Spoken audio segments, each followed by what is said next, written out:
images of Notre Dame football are both powerful and familiar.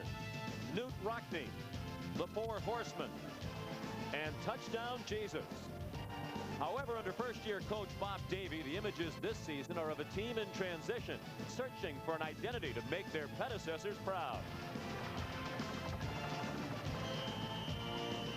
Down to the bayou of Baton Rouge, 1997 has been a season of celebration for the LSU Tigers. Tied for first in the SEC's Western Division, the Tigers hope to ride the talents of all-purpose back Kevin Falk all the way to the SEC title game. But first, a non-conference battle between Notre Dame and LSU. NASDAQ College Football next on CBS Sports.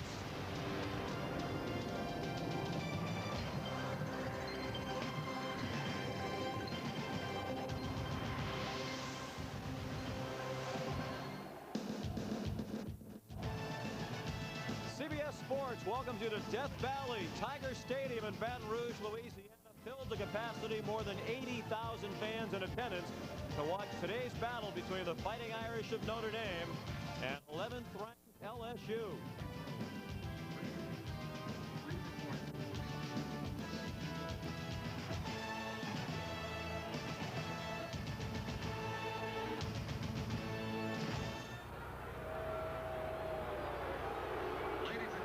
And here comes Notre Dame with a record of 4-5, but the Irish have won 3 of the last 4, including the last 2. And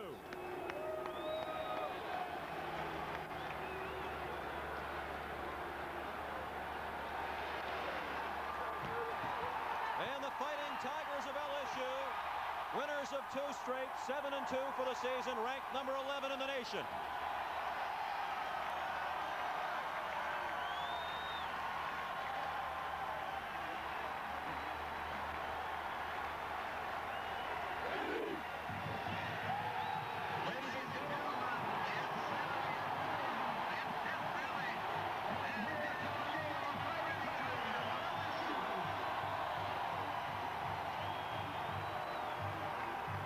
Good afternoon, everyone, and welcome to NASDAQ College Football on CBS Sports. I'm Sean McDonough. It's great to have you with us for the 7th meeting all time between Notre Dame and LSU, a rivalry which began in 1970. It's been very even and very spirited. Each team has won 3 times. The last outing between the two in 1986, Lou Holt's first year as coach, LSU won a thriller as Tommy Hodson threw 3 touchdown passes, 3 of the 6 games decided by a field goal or less. And this year's meeting very important for both teams. Notre Dame must win its last 3 remaining regular season games to qualify for a bowl, and LSU is still thinking about a major bowl bid as well. I'm joined as always by Terry Donahue. And Coach, we talked about how Notre Dame has played better lately. What has been the reason for the Irish success of late? Well, Sean, they've had a lot of their injured players return to the lineup. They're healthier than they've been all year. They've played some lesser competition, but they've not beaten a team like LSU. In order to do that today, they're going to have to do it with their offensive line and their tailback, Autry Denson. Denson can be a 1,000-yard rusher. He's a good, versatile back. If he can come up big against the Tigers today, I think Notre Dame has a heck of a chance to win. The Irish can run the football, but LSU is even better on the ground, 5th in the nation, in fact, as a team in rushing, led by Kevin Falk. Well, Kevin Falk is going to get his yards. He's a versatile, tough, hard-nosed running back. But I think the key for LSU is Herb Tyler, the quarterback. He's a drop-back thrower with a good arm, but he's short. He doesn't see real well in the pocket, and he likes to scramble and run the quarterback draw. LSU will set up in the shotgun formation. They'll make it look like a pass. The wide receivers will run down the field. Tyler will pick his spots inside or outside the guard. All of a sudden, he'll scoot up the field and run to daylight. Herb Tyler does it here to perfection against Alabama last week. Still on his feet, touchdown Tiger. Notre Dame and LSU will have the opening kickoff from Death Valley right after this. NASDAQ College Football on CBS is sponsored by Oldsmobile and your local Oldsmobile retailers. Goodyear, #1 in tires. And by Old Spice High Endurance Deodorant for long-lasting odor protection. Now you've got proof, not promises. You're buying a car. You know exactly which cars you want and which cars you don't want. But there are still cars out there that you don't know that you do want. Recently, Oldsmobile has come out with so many new models they might not be on your list yet. They should be. So before you buy, find out all you can. Come to Oldsmobile's 100th anniversary premiere and test one. Or call toll-free to find out. Hey, NFL fans, do us a favor, please. Put something on. Like officially licensed NFL merchandise at Goodyear. Right now, get some of Goodyear's best selected tires like Aquatreads, Eagles, and Wranglers.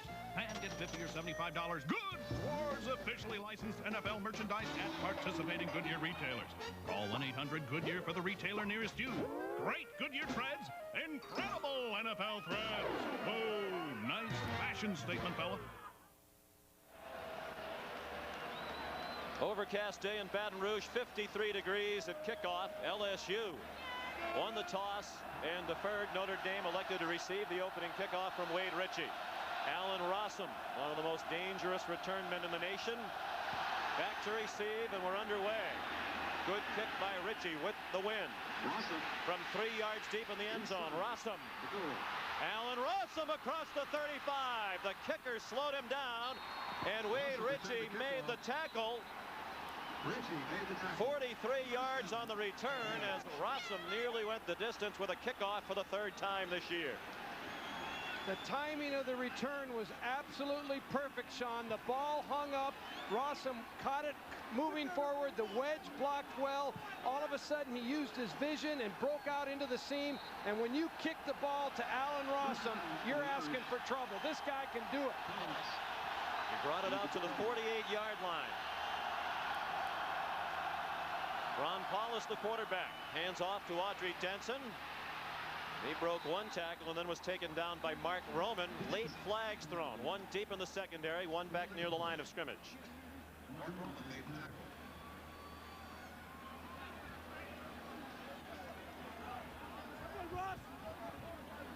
Big Ten officials, a neutral officiating crew working this game.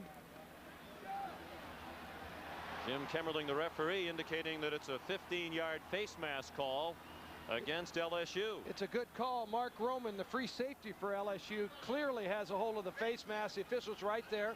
It looked like Denson had a hold of his face mask. A lot less likely to have it called against an offensive player than a defensive player. Tigers penalized 15 yards. Bob Davie in his first season as head coach at Notre Dame. First down at the 35. Trying to get back to the 500 mark for the first time since they were 1-1. Denson there is just stiff arming. He's got a hold of the face mask as well, but I've not seen that called very often in college football.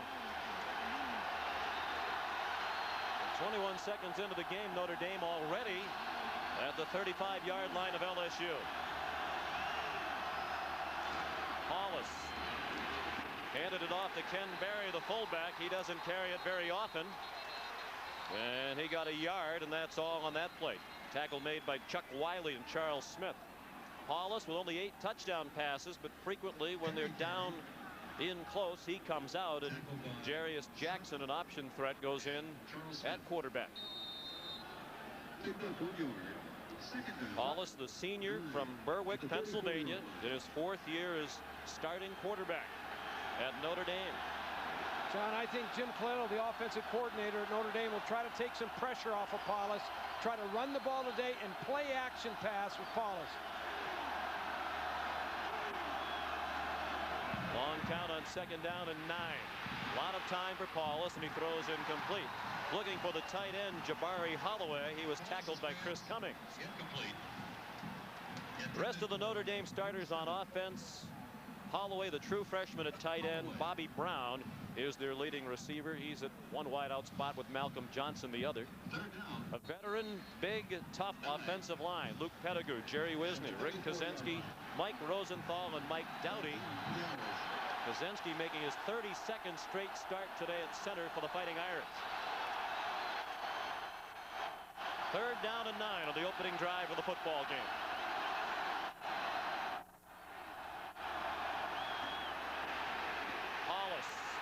Throws short, caught by Malcolm Johnson. He stopped short of a first down by about 2 yards, tackled by Clarence LeBlanc. Malcolm Johnson just just going to run a little drag route across the middle. One of the things that Notre Dame wants to do today is run a lot of crossing routes because LSU plays a lot of man-to-man. So you run players across the field, and the guys covering them get picked off. That's part of the game plan today. Both of these teams have had terrible struggles with field goal kicking, so we're likely to see a lot of attempts to go for it on 4th down today. That's what the Irish will do. 4 out of 13 on 4th down this season. Bootleg. Hollis has a man. First down, Jabari Holloway. Dragging the tackler with him inside the 10. He took Mark Roman all the way down to the 9-yard line. Gutsy call by Jim Coletto, and it pays off for 17 yards. Well, and it was a little trick formation. Notre Dame went unbalanced. The only player remaining over here is a guard and a tight end, and that tight end is going to fake and then run outside to the flat. The quarterback does an excellent job, Paulus, at putting the ball where Jabari Holloway needs it. And then Holloway, who's a big physical freshman, he makes a good run. He's going to be one of the great ones at Notre Dame, but it's going to take him time. Just his 4th catch of the year. 1st and goal, Irish. Denson, nice move, touchdown!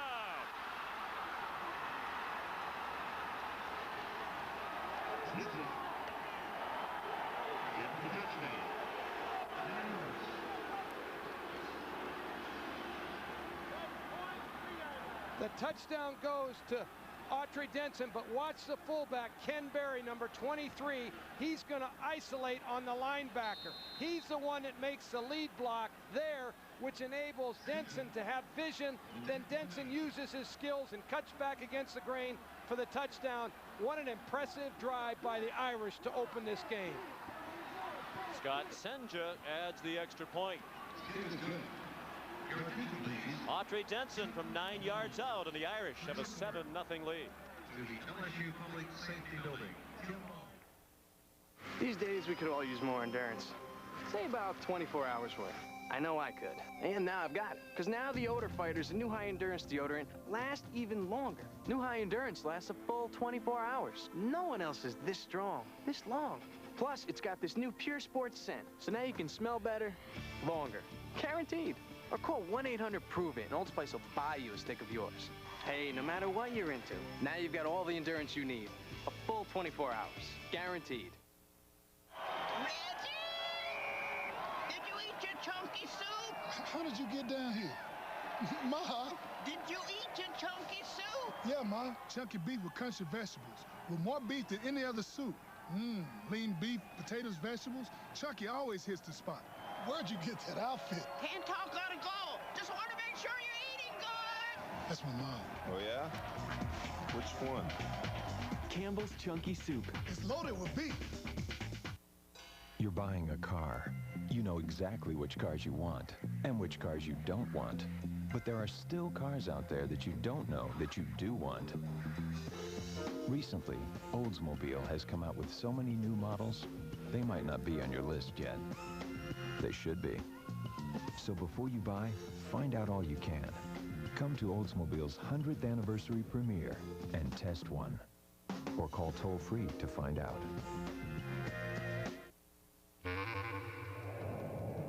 Where is thought? Does thought improve if it's altered by another human's perspective? Is thought better if it is shared with many people? If thought is on paper, does thought become more real? Does thought then have a life of its own?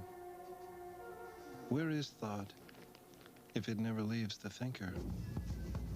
Image Anywhere from Canon, the new paradigm for the digital workplace.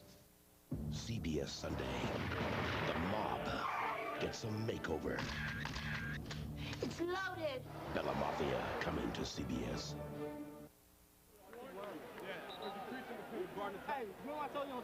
Autry Denson's 10th rushing touchdown of the season has given Notre Dame the early lead. And Terry, I know we were both impressed talking to the Notre Dame coaches this week about the confidence level that they seem to have. Despite the disappointing season, the attitude of the players has remained solid, and it's a good-looking opening drive. Well, as we said at the start of the telecast, you know, they're healthier than they've been, so that helps your confidence. You get a couple wins under your belt.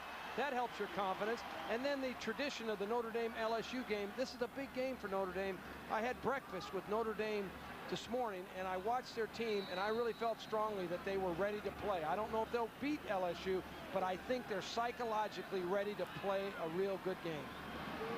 You didn't have to buy breakfast for the entire team, did you? No, no, no. I was their guest. I loved it. Sanson kicking off for the Irish. Jim Sanson kicks off for Notre Dame. Deep for the Tigers. Rondell Mealy from the 6. Rondell Mealy. Across the 20 and down to the 22-yard line. Clement Stokes made the tackle on special teams for the Irish. Herb Tyler is the LSU quarterback, the junior from New Orleans, having a very solid season, completing 61% of his passes. As Terry mentioned at the outset, he's a threat both through the air and with his running ability. And he's 21-4 as the starting quarterback here at LSU.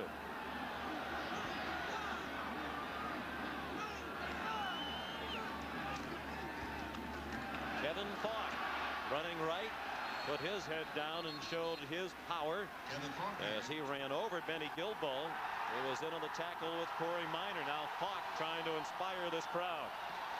Falk with the true freshman Tommy Banks. They have 4 true freshmen who are starters on offense, including Joe DiMaggio and Abram Booty. Larry Foster is their leading receiver.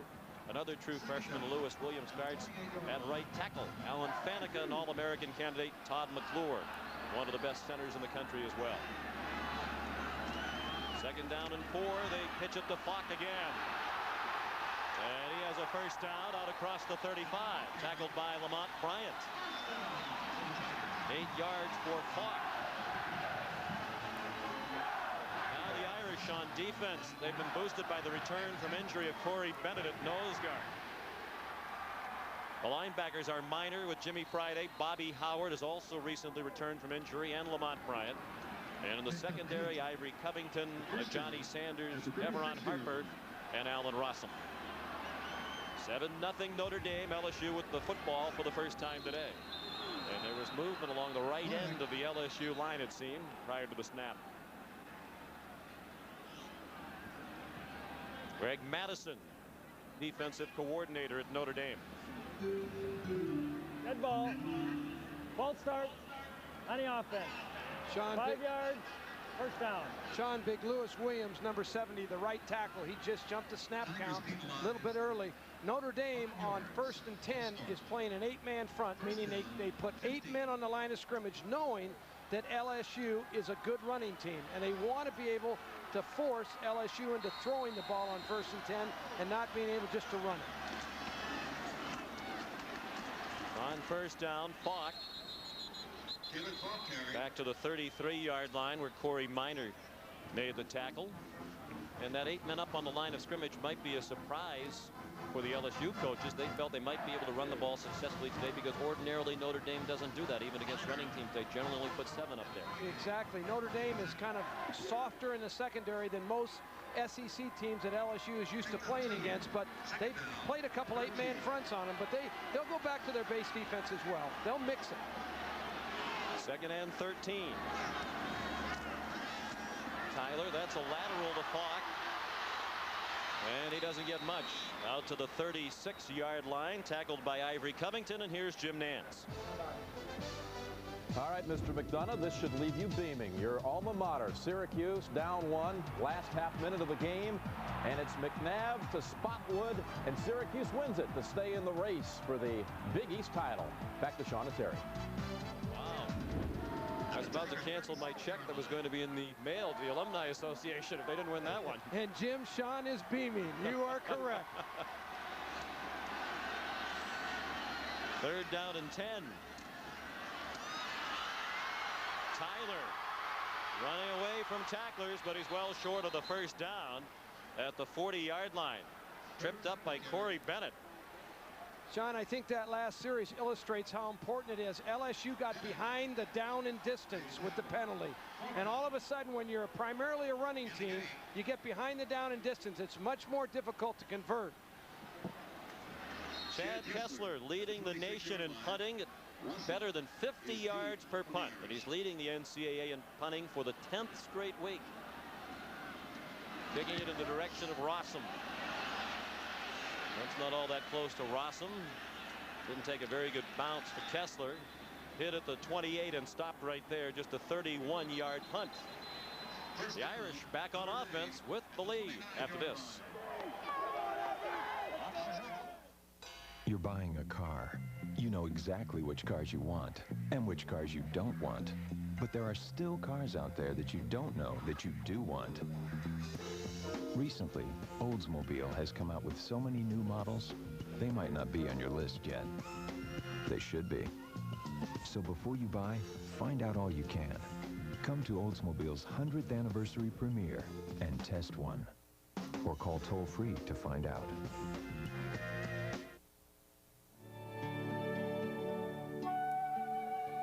Trust. We are not born with an instinct to trust.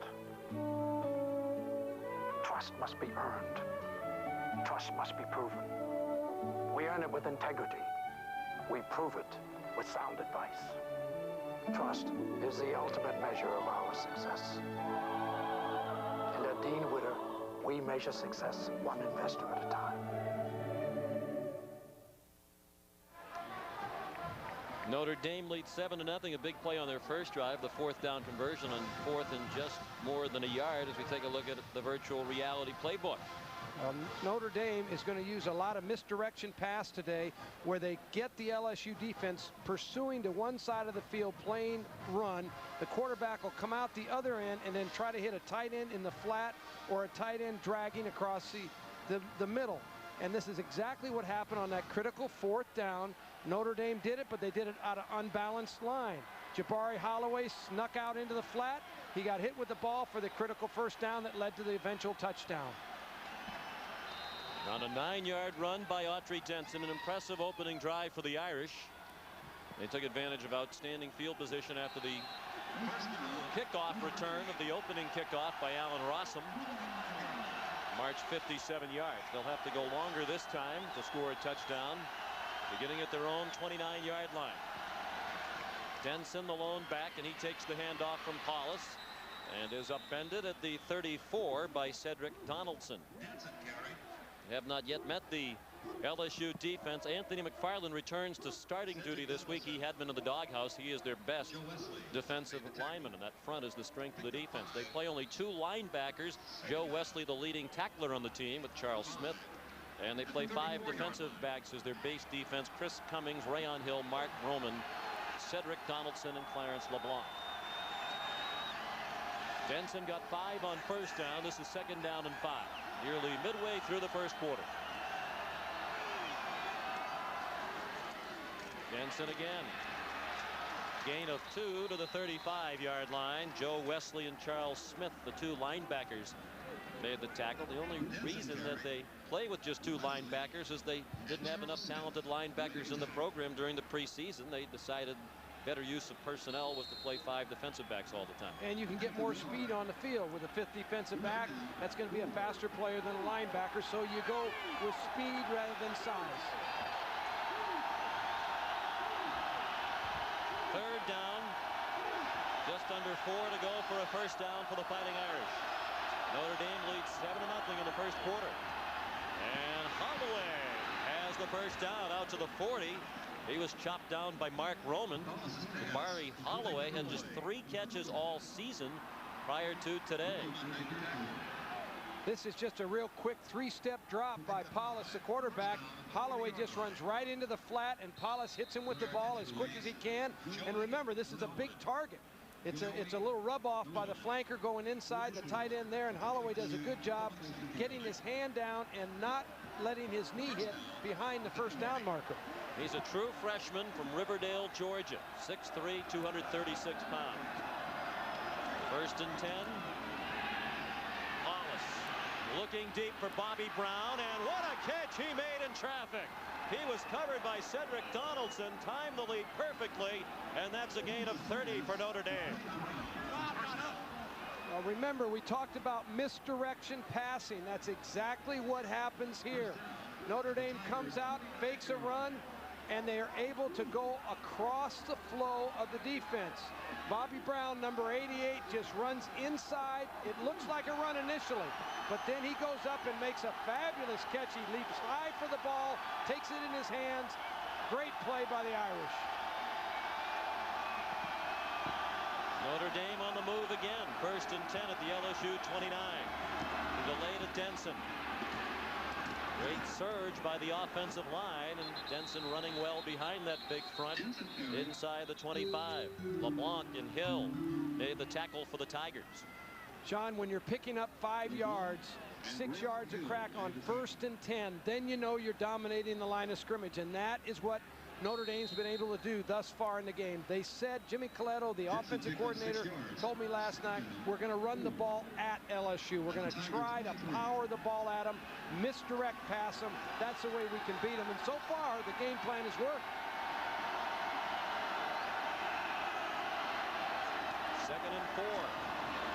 Denson off right guard, got banged down very close to the 1st down marker, just inside the 20-yard line. Charles Smith with help from Joe Wesley on the stop for LSU. Wesley and Smith. It's a little sprint draw trap play to the tailback. Jerry Wisney, the guard, he's going to pull and trap in that area right there. He's the guy right there that opens it up, Wisney, and all of a sudden there's a hole there for Autry Denson. It is a 1st down for the Irish. They are dominating the 1st quarter. Still 6 minutes remaining in the quarter. Notre Dame almost at 100 yards of offense.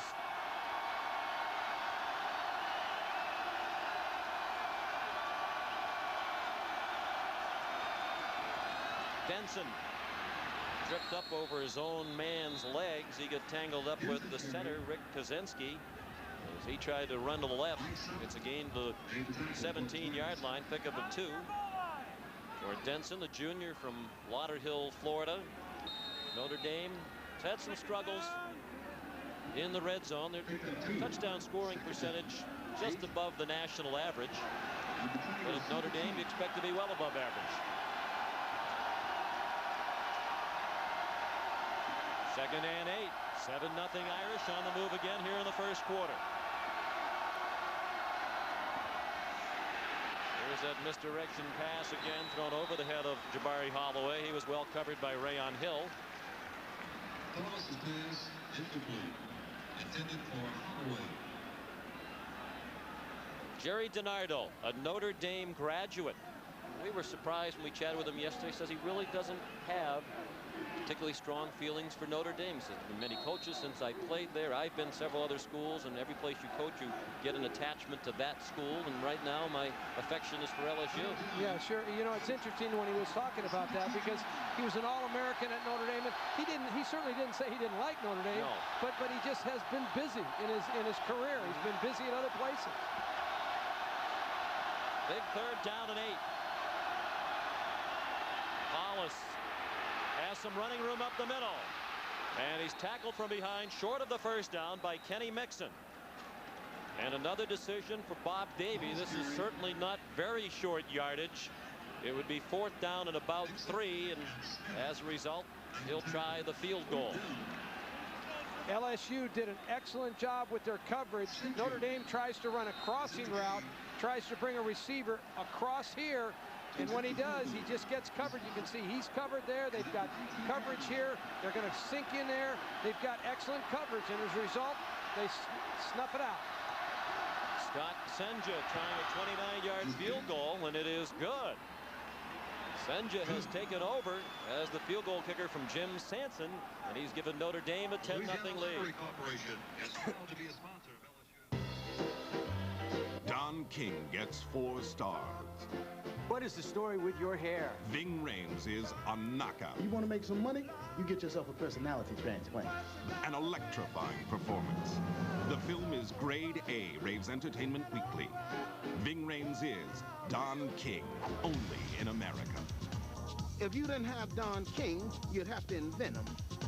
Coming soon on HBO.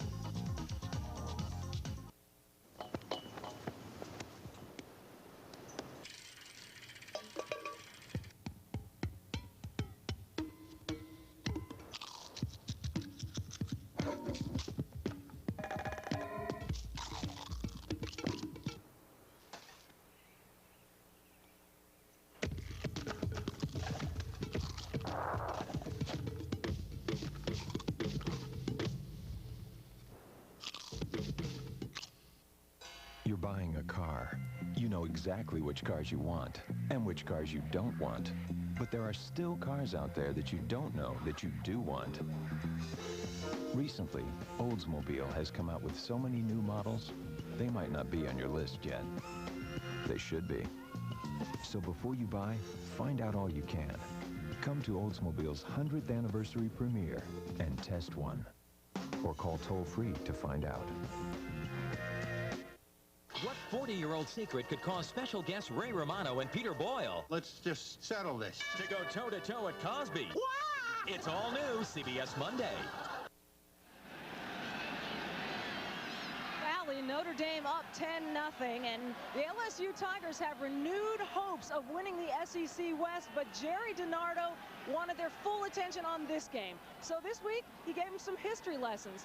And last night, just before they turned in, he showed them this video, a 6-minute summary of the LSU-Notre Dame rivalry he's been telling them about all week. His hope is that his players will appreciate how special this game is and respond by playing at their highest level. Sean? Well, that hasn't happened so far. Sanson's kickoff juggled by Rondell Mealy. He got back to the 20, and that's all. Well, this is a day game here in Baton Rouge. The locals much prefer nighttime action, and the record shows you why. LSU since 1960 here at Tiger Stadium has won nearly 75% of its games played at night. During the day, they're well below 500. You know, this isn't an easy game for LSU. Coming off the big Alabama victory a week ago, you're in the conference race. All of a sudden, you have to play a national game against a team like Notre Dame. It's tough psychologically. Play action pass for Herb Tyler. It was an errant throw. Larry Foster couldn't catch it with one hand. Pass incomplete. Intended for It'll be second down and 10.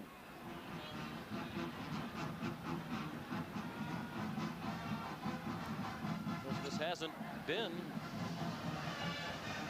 an intimidating field for the visitors at Death Valley this season. Both LSU losses have come here at home against Auburn and Ole Miss.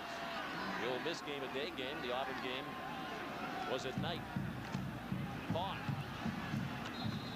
Leg tackled after a gain out to the 22-yard line. Melvin Dansby had him around the ankles. Dansby coming off a huge game last week against Navy, made 18 tackles in the narrow victory over the midshipmen. He's playing on a couple of bad knees, doesn't always practice during the week, so he could rest his knees for game action.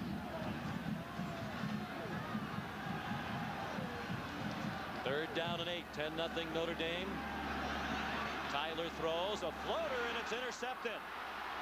Picked off by a Johnny Sanders coming down the near sideline, and he's knocked out of bounds by Lewis Williams inside the 20. A 26-yard return, and Greg Madison's defense is having its way here in the first quarter.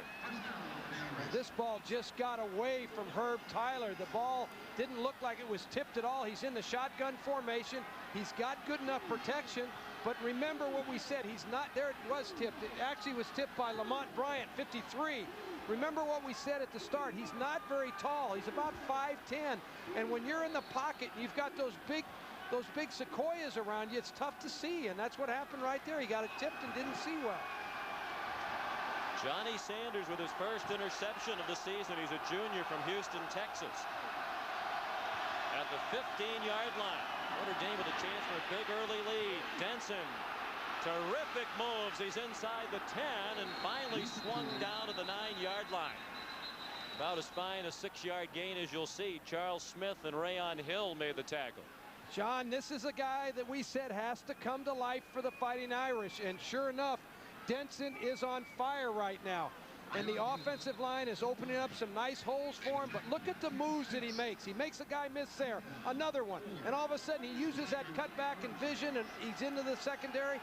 That's what you need from a tailback. Notre Dame hasn't seen that from him all season long, not like today. They have lately.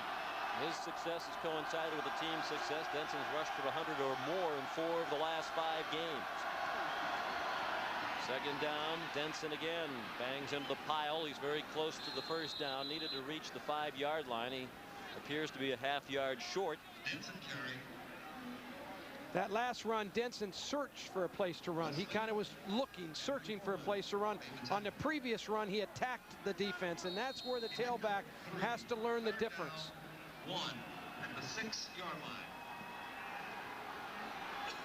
Offense has improved lately, but most of that has been attributed to the fact that they haven't played the same level of competition they were playing earlier in the season. Haven't played a ranked team in the last 4, and that's another touchdown for Notre Dame. Clement Stokes makes it 16-0 for the Irish.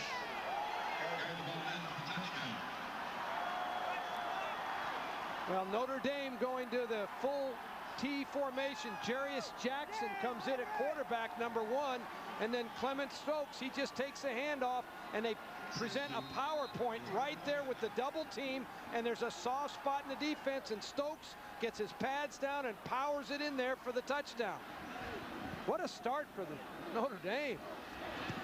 Scott Senja adds the extra point. Still 1:37 remaining in the first quarter. Bob Davie looking for his biggest win as head coach of the Irish. A lot of people my age set off on cruises around the world. Now I set off on a second career. Hi, guys. Of course, my Dean Witter Broker's impeccable investment advice prepared me for any sort of retirement I chose. And I chose to start over with a business of my own. Wait a minute, are you sure you're old enough to be here? That's my idea of a fascinating adventure. At Dean Witter, we measure success one investor at a time. Ah, the information age, where the great minds of the world shape images of thought. Images that can be captured, managed, and distributed digitally to our eager colleagues anywhere in the world, so that every possible thought can be instantly shared. Or not. Image Anywhere from Canon, the new paradigm for the digital workplace. Notre Dame has scored on every possession, all 3 of its possessions in this game, and the Irish lead 17-0. Jim Sanson kicks off. Now it's Kevin Falk back deep with his team in a big hole, and here he comes.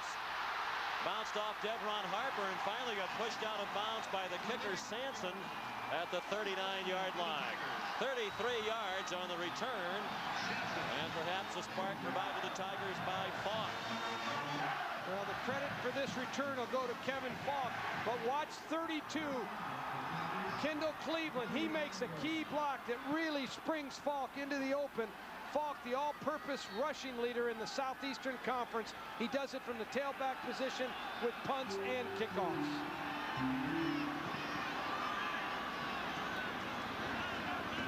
Falk trying to get outside, cut it back inside, eluded the grasp of Corey Minor, and he was tackled at the 44 by Corey Bennett. Sean, the start of this game is Jerry DiNardo's worst nightmare because LSU is not the kind of team that you envision coming back from a huge deficit. They're primarily a run-oriented team. They're a team that wants to live off the play-action pass. They don't want to get into drop back 17 points behind and try to win the game. That isn't their style. But I think DiNardo will be very patient here. He'll stay with his game plan, continue to try the game plan until the game gets too far out of reach. Second down, 5. Falk found the hole up the middle, and he has first down yardage right out to the 50-yard line. Tackled by Lamont Bryant. This is an important series for LSU because if they can stay with their game plan and don't have to abandon it right away, it'll reestablish their confidence and get them back into the flow of the game as they wanted to play the game.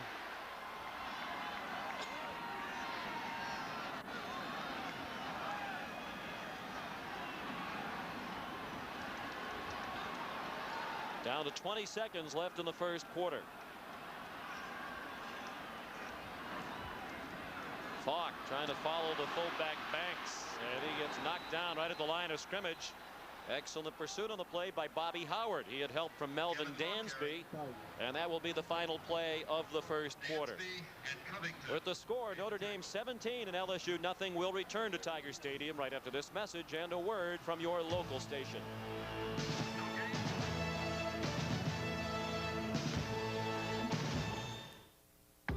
Once a single library held the knowledge of the world. Centuries later, data was still controlled by an elite few. Then Oracle freed everyone to work with databases. Today, Oracle is putting the knowledge of the world online. It will forever change our markets and our culture. Where do you learn about companies whose future is as limitless as our hunger to know? Exactly. NASDAQ.com. I understand you got a bug problem. Daddy! I want you to meet my friends. Dad, phone call. Who's the IRS? Sir, is this your son? Hey, is this your dog? Your life is full of worries. Your car shouldn't be. Get a Chevy Lumina. It's reliable, comfortable, and it's one less thing to worry about. Sir, is this your house? Heck, Lumina can even save you $1,000. Sir? For college football action, the address is CBS. Welcome home. If you think the only decision you'll have to make this Thanksgiving is choosing between pumpkin and mincemeat pie, think again. Because right now, at the Jeep Thanksgiving sales event, you can get 0 down and no payments until February on any new 98 Jeep vehicle. That's right, 0 down and no payments until February. Or you can choose to lease a new Grand Cherokee for just $339 a month. But you'd better make up your mind. This Thanksgiving event ends November 30th, and with deals like these, there won't be any leftovers at your California Jeep and Eagle dealers. Who else? And away they go at the Del Mar Satellite Wagering Facility. Over 400 televisions and 3 giant screens bring the track right to your seat. Enjoy the races from the luxurious Saddle Club restaurant.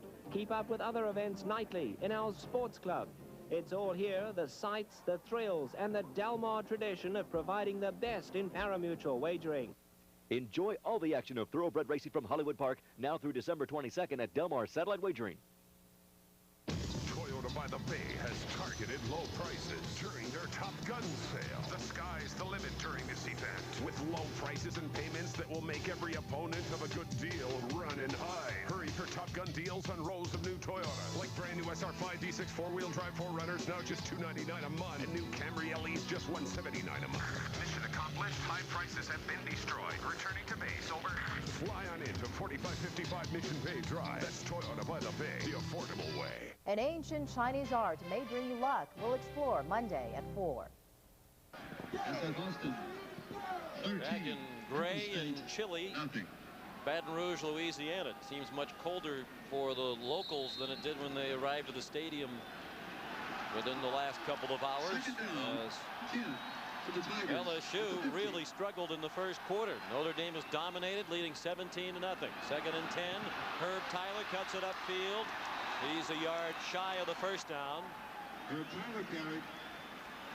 And it'll be 3rd down and short. Sean McDonough with Terry Donahue. Coach, we talked at the top of the telecast about Notre Dame's improved play of late, but some of that had to be balanced against the schedule they've played lately. Today they're playing an outstanding opponent and dominating play right now. Well, they've come out of the gate so fast, and this is a shock really, because I expected LSU to be the team that came out fast, but Notre Dame has dominated the game from start to this point, and certainly LSU, this is a critical drive for them.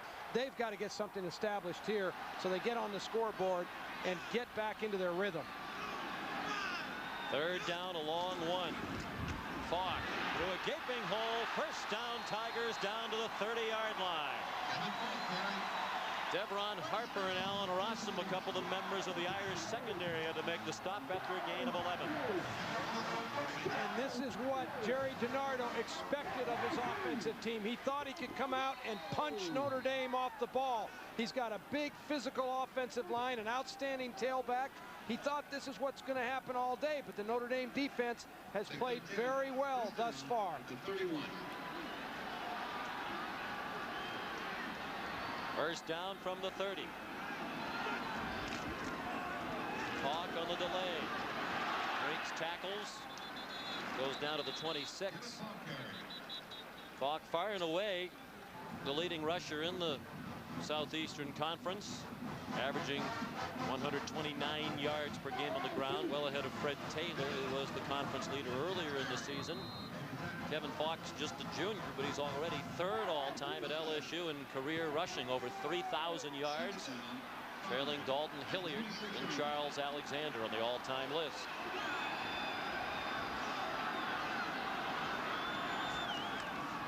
Clock again. Got clothesline by Bobby Howard. But apparently did not grab the face mask as there is no flag. Coaches told us during the week that Bobby Howard's return has been a major reason for the improvement of the Notre Dame defense, and that's true again today.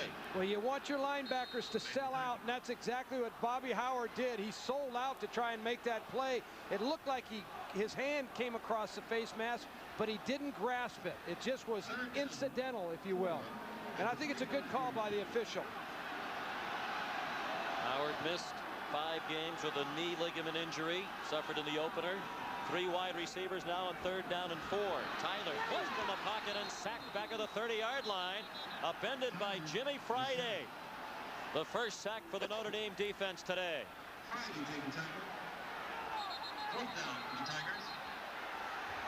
With Jimmy Friday and Corey Minor both came on the blitz. Jimmy Friday's the inside backer here. Minor's here. They both come with the blitz. And Herb Tyler just can't find anybody downfield. And all of a sudden he gives up that critical sack. Jerry DiNardo isn't certain what he wants to do with this 4th and 10 upcoming, so he has called a timeout.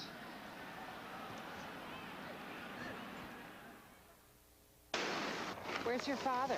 You don't want to know. Here he comes. Whoa, whoa. Watch out, Dad! Yeah. Here he comes. Introducing Chevy Venture, the only minivan that offers a remote control door. Pretty convenient, huh? Whoa, Dad. What? The all-new Chevy Venture is here. Let's go. Good idea.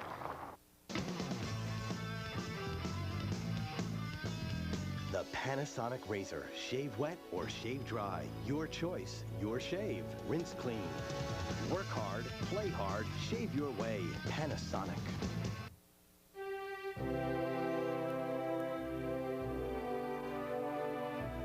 This November 20th, some people will stop smoking for a day, and some will stop smoking forever.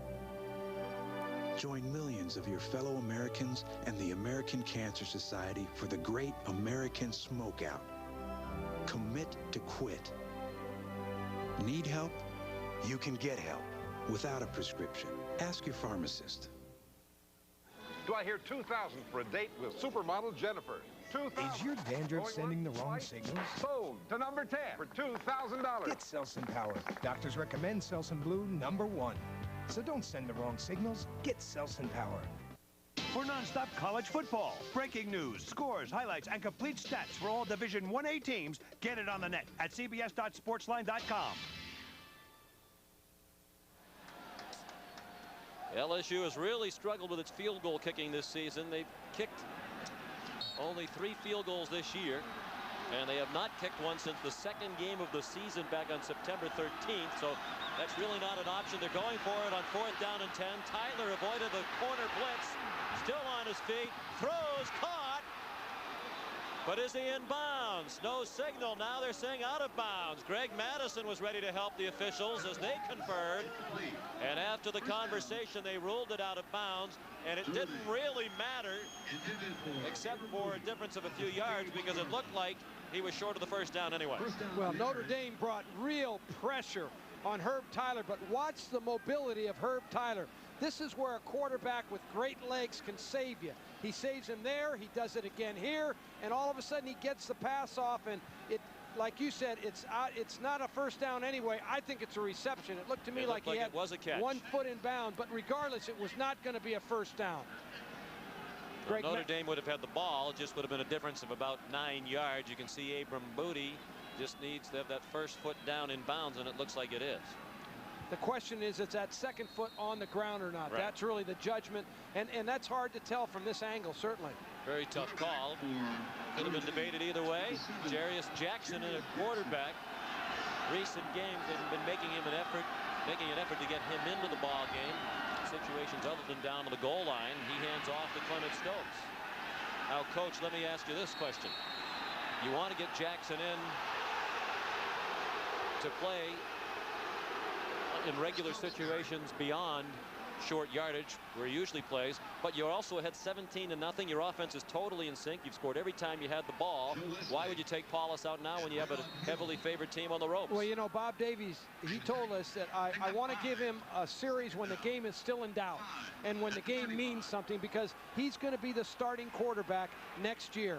But I agree with you. I think that is an ill-timed substitution right there, because the offense was on such a hot roll. Jackson after the play-action fake, and the pass is incomplete. Intended for Mike Denver, but the senior walk-on couldn't handle it. Incomplete.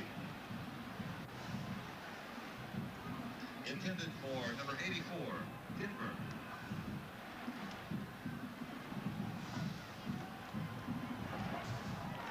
Here are the numbers on Jarius Jackson, who's appeared in 4 games this season. Comes in short yardage situations primarily. Did see a couple of series of action against Boston College. A little more of a running threat in the option game than Paulus. Not quite the drop back play action passer that Paulus is. 3rd down and 5. He dumps it off very short to Jamie Spencer, and the fullback pulls his way to a 1st down. Out to the 41-yard line. Clarence LeBlanc made the tackle. Boy, it's a nice job by Jamie Spencer. He just runs a little underneath route. Jarius Jackson throws a catchable ball. He takes a little heat off it, and all of a sudden they are able to move the chains and pick up the 1st down. 1st down at the 40-yard line. Spencer's a native of Louisiana. He's from Monroe, Louisiana. One of 5 Louisiana natives on the Notre Dame team returning home today. Clement Stokes now the lone back behind Jarius Jackson. 17-0 Notre Dame. Here's the option, which Jackson runs very well. And he's out of bounds in LSU territory at the 46. Mark Roman made the stop, but it's a pickup of 14 for the junior quarterback out of Tupelo, Mississippi. Well, it's a great block by the tight end, Tim Ritter. He's the guy that makes this play go, the right tight end. And Jarius Jackson, he puts another dimension. Watch right here, the tight end Ritter. But watch the speed that Jackson comes off the fake with. And then he attacks the line of scrimmage with real speed. This guy can be a good option player in Notre Dame's offense next year. And he will be the starting quarterback next year for Notre Dame, barring any major unforeseen circumstances. On 1st and 10. Clement Stokes has another 1st down to the 35 of LSU. That's a gain of 11. Rayon Hill made the tackle. Notre Dame has moved the ball with ease on every possession so far today. And watch the right guard, Mike Rosenthal, 79. A lot of people think he'll be one of the better players when he leaves Notre Dame that they've ever had up front. He just crushes the LSU defense and leaves plenty of room for that tailback to get through that hole. 2 touchdowns and a field goal in the first 3 possessions. Still 10 minutes remaining till halftime. Stokes a little bit hesitant that time, and Joe Wesley made the tackle. Well, this is more of the same for LSU coach. Jerry DiNardo told us last week before the Alabama game he was frustrated with the inconsistency of his team. It's been a roller coaster ride all year is how he described it. Here they are, 2 very convincing wins over Kentucky and Alabama. Very flat performance today. You know, in talking to Jerry yesterday when we had a chance to visit with him, he didn't seem pleased with his team in many ways. You know, they're 7-2, but there seemed to be an emptiness or something missing in terms of his own personal satisfaction. And I think he has felt he hasn't been able to get his team at that consistency level that you just referred to. Option for Jackson on 2nd down and 9, and Mike Sutton took him down. Jackson carry at the 32-yard line. Next Saturday, does it get any better than that matchup? Florida State and Florida. Florida earlier this season, #1. Florida State currently occupying the top spot. The Battle of Florida next Saturday. Our coverage begins at 3 Eastern Time. NASDAQ college football right here on CBS Sports. Both teams victorious today. 3rd down and 7. LSU trying to stop the Irish without a score on the possession for the first time today. Jackson had a lot of time. Lofts it up for grabs, incomplete. Trying to take advantage of the height of Bobby Brown at 6'3", but Chris Beard had him covered. Whenever you can get Notre Dame behind the down and distance, you have a good chance to be successful. Bobby Brown, the Notre Dame receivers are good, but they're not great deep threats. And plus, the drop back game is new. That's a new system that they're trying to integrate at Notre Dame with their new offensive coordinator, Jim Coletto. And it's not something that they do real well right now. And given that it's Jackson in the game and not Paulus, if I were Bob Davie, I would not go for this on 4th down with this kind of yardage out here at the 32-yard line. Well, you sure might, Sean, based on their field goal kicking this year. I think this is a relationship as to what the field goal kicker has done in the past. CBS Sports coverage of NASDAQ college football will continue after a word from your local station.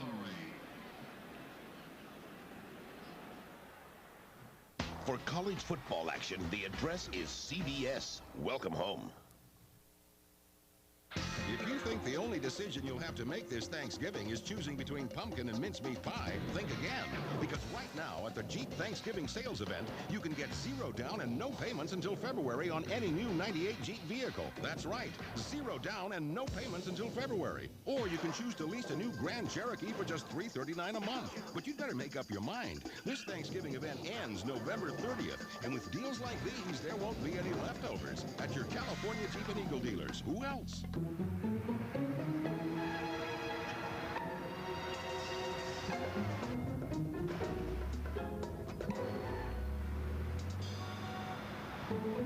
What if you could get what you wanted automatically?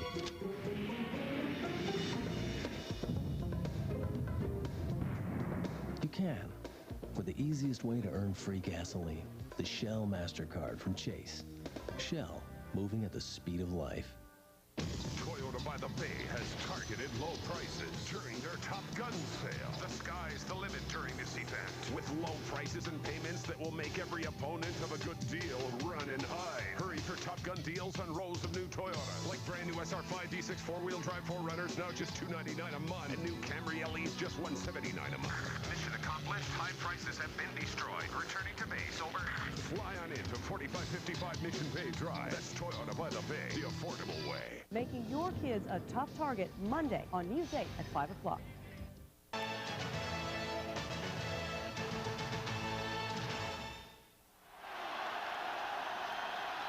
With the way his offense has been ripping through the LSU defense after the timeout, Bob Davie has confidence that his offense can pick up the 7 yards it needs on 4th down and 7 at the LSU 32.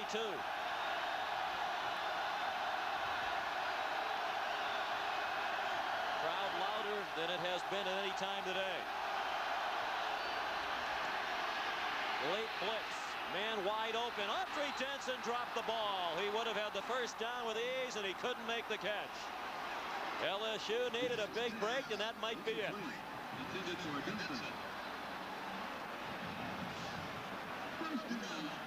Notre Dame shifted Audrey Denson out from the tailback position to the flanker position, and he ran a crossing route. He just ran right across the field, and the ball is thrown by Jarius Jackson, and it's certainly a catchable ball, but a little bit behind him.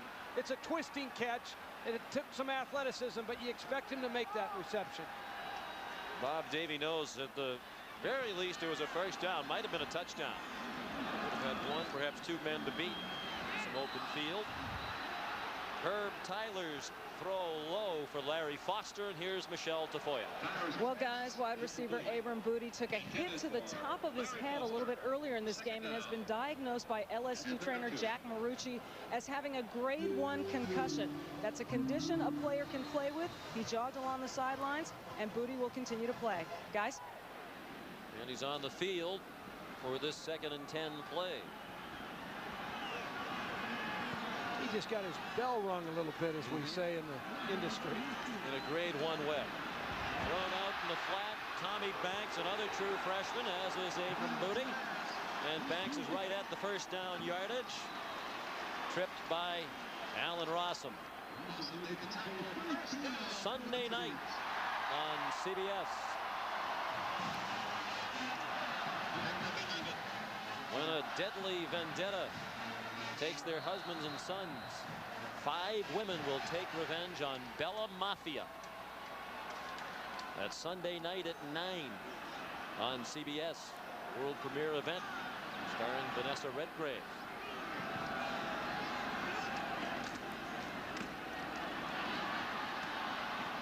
Falk on 1st and 10, gain 2 to the 45.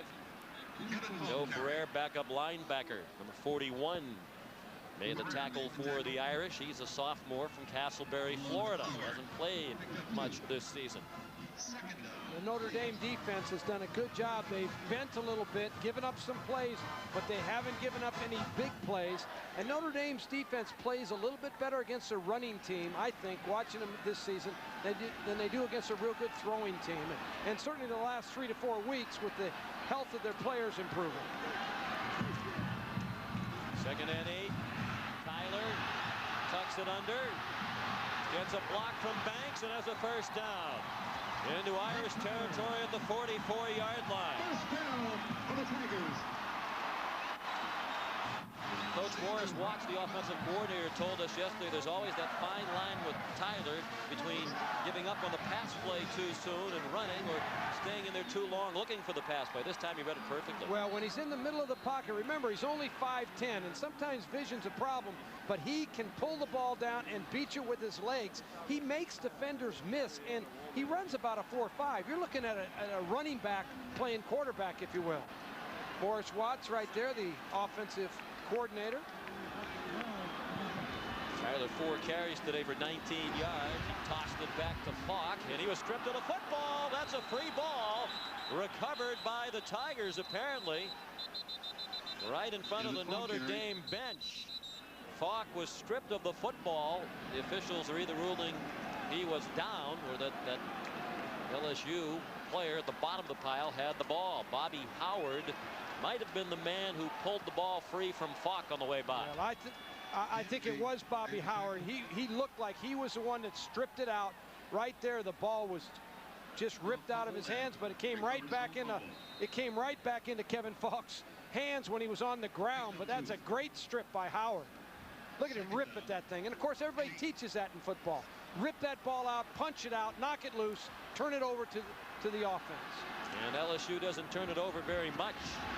Tyler flushed. And now turns it into a gain of a couple inside the 42-yard line.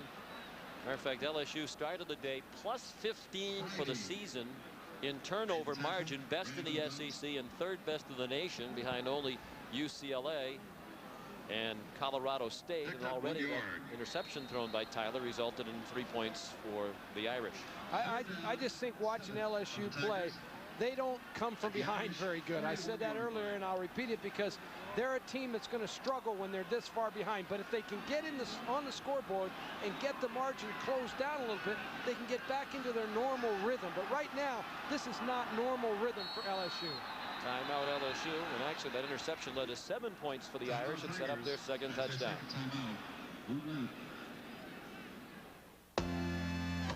I know a place. This is not a country for wimps.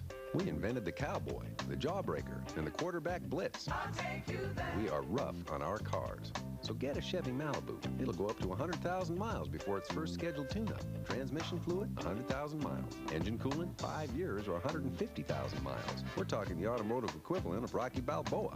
The car you knew America could build. The Chevy Malibu. I'll take you there. The year is 2013. A drifter puts on a postman's uniform. And one small change. Said he was a postman. Said that the government had been restored. Alters the future forever. I want all mail carriers hunted down. From the Academy Award-winning director of Dances with Wolves, Kevin Costner. There's gonna be peace! The Postman. starts Thursday, December 25th at a theater near you. I rolled the dice for $8. I unloaded my Tonka for $12. Get the lowest commissions possible with Ameritrade. Internet trade for $8, touchtone trade for $12, or trade with a broker just $18 no matter how many shares you trade. We went to Club Med for $18. Plus, your first 5 trades are commission-free when you open an account. Call 1-800-592-7694 or visit our website. Ameritrade. Smartest way to trade, period. Jim Nantz back in New York. Coming up on the College Football Today halftime report, Craig and Lou will join me for scores and highlights and all the stories of the day, including the teams near the top, running up some big scores. Florida State winning the ACC with its blowout victory. All that coming up at halftime. Back to the game.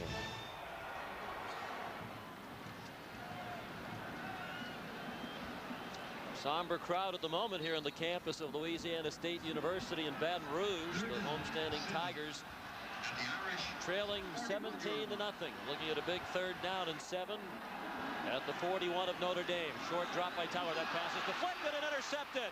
Deflected by Corey Minor and picked off by Benny Gilbo. And he is buried at the 24-yard line. Gilbo, who grew up just down the street in Opelousas, Louisiana, brought that back 44 yards.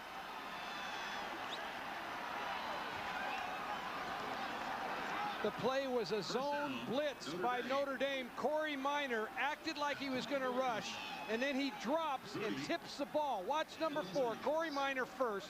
He'll drop there. He gets his hand up. The ball is tipped. Benny Gilbo, who is from Louisiana, here in front of the home crowd with the great interception. He grew up. There's the tip right there by Minor. Minor is tied for the lead at Notre Dame in interceptions this year. He almost had another one right there. From the 24, Denson in traffic, didn't get back to the line of scrimmage. Thrown for a loss back at the 25.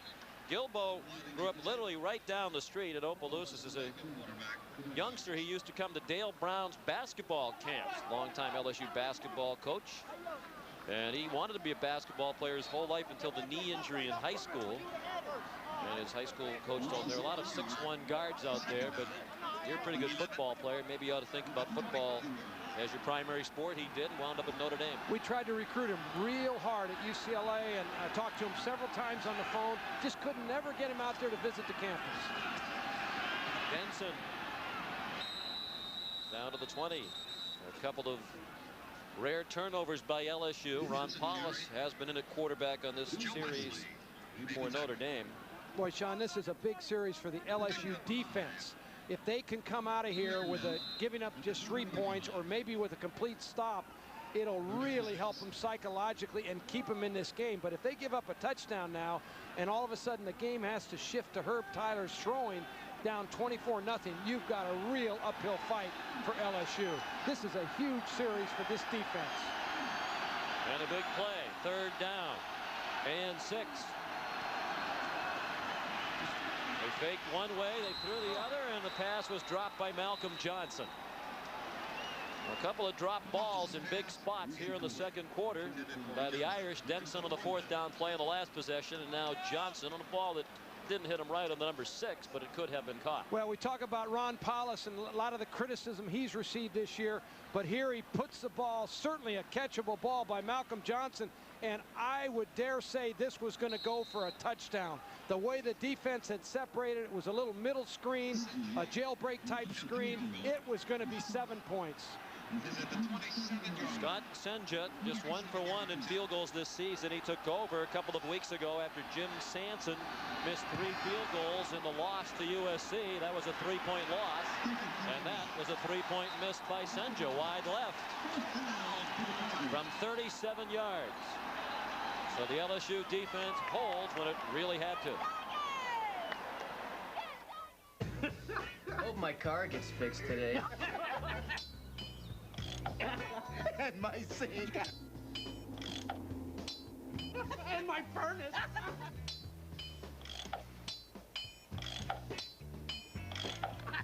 And my lawnmower. What? You idiot! You're gonna get us caught. For the great taste that won't fill you up and never let you down, Eddie! make it a Bud Light.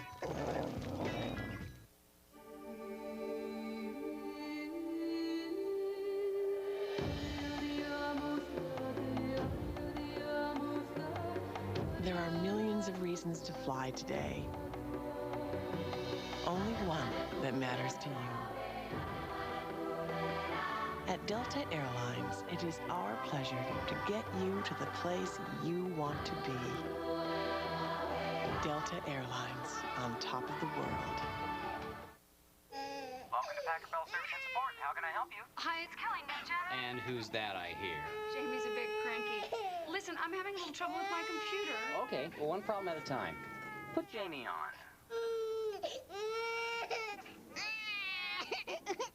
At Packard Bell Service and Support, we can solve just about any problem.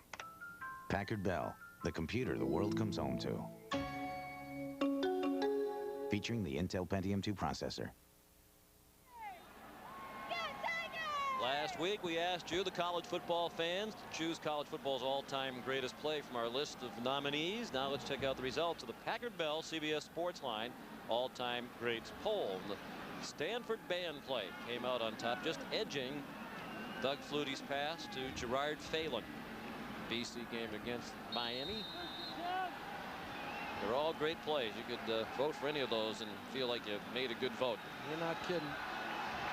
But that Stanford band play was the most unusual. Well, certainly the most bizarre. It was the most unusual play I've ever seen. I'm not sure it was the greatest, but No. it was certainly the most unusual. Really voted for Flutie to Phelan. Pass caught. And it's a first down for Anthony Skinner.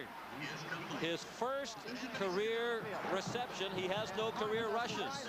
And here's a look back at the greatest play of all time on the Packard Bell CBS Sports Line poll. All the laterals by Cal, and somewhere a younger Michelle Tafoya was cheering loudly for her school. This is my favorite part right here when he goes into the band. That's what I love. Tyler with a lot of time zips one to Abram Booty. That's close to another first down out of the 42-yard line.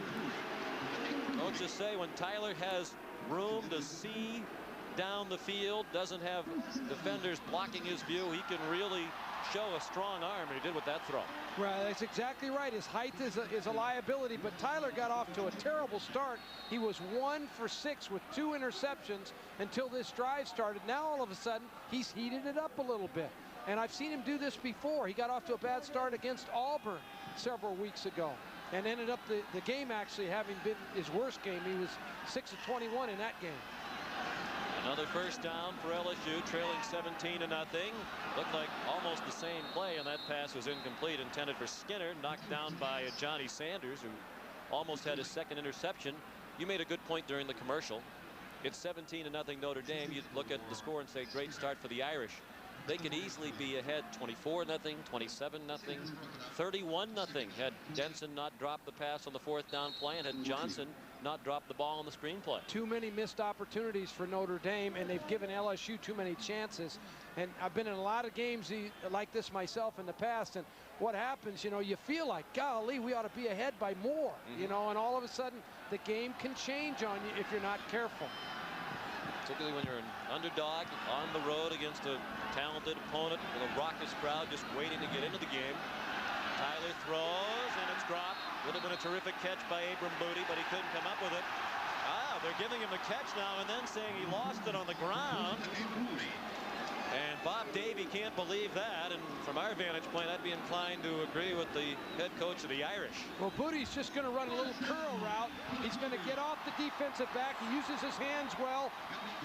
It looks like, you know, I'd give him the catch there. You know, it looks like he had the ball, and then remember, the ground can't cause the fumble. That's the ruling. It's a tough call, but certainly you have a judge, a side judge right there on it. Bill Parcells wishing he had that official in the Jets-Miami game. Yeah, really. And Wayne Corbett went lunging for the first down yardage. Clock ripping through a big hole. First down LSU. This has been by far their most impressive possession. 13 yards on the run. Johnny Sanders and Devron Harper combined on the stop. Well, and the key block is the right guard, Faneca, the All-American from LSU, number 66. He seals the pursuit, which allows Falk to cut back into the defense. Kevin Falk, I love the way this guy attacks. He goes after the defense. That's what I like about him as a running back. Reminds me of Kareem Abdul-Jabbar, who we had at UCLA, and Charles White at SC. Reverse action, Larry Foster inside the 25 and out of the 23-yard line. His 4th carry of the year, and that's his longest run of the season, 11 yards. Notre Dame has been pursuing very well and very quickly all day long against the LSU defense. One of the things you think about as a coach, counter them, reverse them, run a counter. This is just a little counter play. It's a trick play, but no one in the Notre Dame defense was playing the reverse that time. 1st and 10 LSU. Notre Dame leads 17-0. 3:17 left, first half. Falk couldn't get outside, and Melvin Dansby drove him down after a gain of 1. Falk is not related to Marshall Falk. That's a frequent question because Marshall grew up in New Orleans. And Kevin's from Carencro, Louisiana. They both researched their family trees, discovered they are not related. I coached against Marshall Falk when he was at San Diego State for many years. He was a terrific back. This young guy is a terrific back as well. Whether they're related or not, they both have a lot in common. They will go after you. 2nd and 9. Tyler with room on the rollout, throws, incomplete. Well covered by a Johnny Sanders. Larry Foster, the intended target. Some of the fans thought the coverage was a bit too tight from Sanders. Watch the slot receiver, Larry Foster, the man right here. He's the guy that's going to try to get over into that area. It's a sprint out by Tyler. Tyler likes to get outside. He gets better vision there. Pretty good coverage to me. My way of thinking, that's just good secondary play. I don't think he was there too early. The all-out effort by Foster, as you'd expect. The coaches tell us even in practice, he's diving for every ball to the point where they almost have to ask him to back off. He hurts himself in practice. And Tyler goes down in the arms of Bobby Howard. 2nd sack for the Notre Dame defense, and that's a big one on 3rd down and 9. The play thrown back down to the 29-yard line. And bear in mind, the field goal kicking very unreliable at LSU. Jerry Donato tells the offense to stay out there. Their goal for it on 4th down and very long. Greg Madison, the defensive coordinator, did a good thing here. He brought Bobby Howard from the outside. He moved him all the way outside, and he went totally unblocked in the sack there. That was good strategy by the Notre Dame coordinator. 4th and 16. So Tyler will operate out of the gun. It is 16 yards to go for a 1st down. Tyler to the end zone, much too long for Abram Booty. He was double covered. And Bob Davies Irish will take over on downs. Sean, if you've ever been in a game that emphasizes the importance of place kicking, this is one of them. I mean, you know, you look at Notre Dame, they're struggling in the place kicking. LSU, when you're trying to convert 4th and 16, you are fighting uphill, but that's exactly what Jerry DiNardo felt like he had to do. He put Herb Tyler in a difficult situation, but sometimes if you can't kick the ball, you've got to do that. Tyler throws this ball really absolutely to no one. The man was totally covered. And Jerry DiNardo watches the end of another possession. 1:43 left in the half. Notre Dame has 2 timeouts remaining. Denson upended behind the line of scrimmage by Clarence LeBlanc. Nice play by the sophomore from River Ridge, Louisiana, who had 8 tackles last week in the win at Alabama. Notre Dame just trying to run the toss sweep here. It's a play that really has kind of gone away from college football because defenses have learned to play it so well. LSU, an example right there, they played the play perfectly. You don't see many people run the toss sweep very often. Irish keep it on the ground. They don't want to make a crucial mistake ahead 17-0 in their own end with about a minute left in the half. That was Ken Barry, the senior fullback from Berkeley, Missouri. out short of the first down. He's a great study in perseverance for a while. Much of his Notre Dame career, in fact, he was on the scout team. Thought about transferring, but then he realized he really went to Notre Dame for the education more than football. Stuck it out. They thought about moving him to defense for a while. He didn't really want to do that. He's become the starting fullback in his senior year. I had breakfast with him this morning and enjoyed my conversation with him. He was talking about how good the Missouri Tigers were doing and all that kind of stuff, but he was ready to play. He had his game face on over his Cheerios. And the rest of his teammates do, it appears. That will perhaps be the last play of the half as Denson carried for first down. And coming up, the halftime report, Jim, Lou, and Craig with scores and highlights from around college football. Now I would imagine, Terry, as the head coach, Bob Davie, you're out of that danger zone. At the 41, you could get a little fancy, try a long play, or you could say, let's go to the locker room. I think you did the right thing. You come in as an 11-point underdog and you're up 17-0. You take it to the locker room and get ready for the second half. All of the scoring in the first quarter. 17-0 Notre Dame. Here's Michelle. Well, Coach, you said you need big plays in this game. You came up with them on both sides of the ball. How did you dominate this first half, particularly the first quarter? Well, I think our defense has played extremely well with an explosive back like Falk back there. You know, we're disappointed. We had 2 other scoring chances down here when it was 17-0. We dropped the ball on 4th and 7. We came back on 3rd and 7 and dropped what I thought was going to be a short touchdown. Then we missed the field goal. So I think everyone knows right now that 17-0 is not enough, and that's just one half of a football game. Good luck the rest of the way. Thank you, Michelle. Well, glad to hear him agreeing with what you said. The end of the first half. Notre Dame 17 and LSU nothing. Jim Nantz, Craig James, and Lou Holtz will be along with College Football Today right after this word from your local station. He asked some of Hollywood's hottest stuntmen to try degree. What's body? Temperature has dropped significantly since kickoff. It was 53 at kickoff, 45 degrees now with a chilly breeze as the second half begins. Jim Sanson kicks off for Notre Dame, high and short. Casey Tabor, reserve F-back for LSU. Brought it back across the 25-yard line. Sean McDonough with Terry Donahue, coach.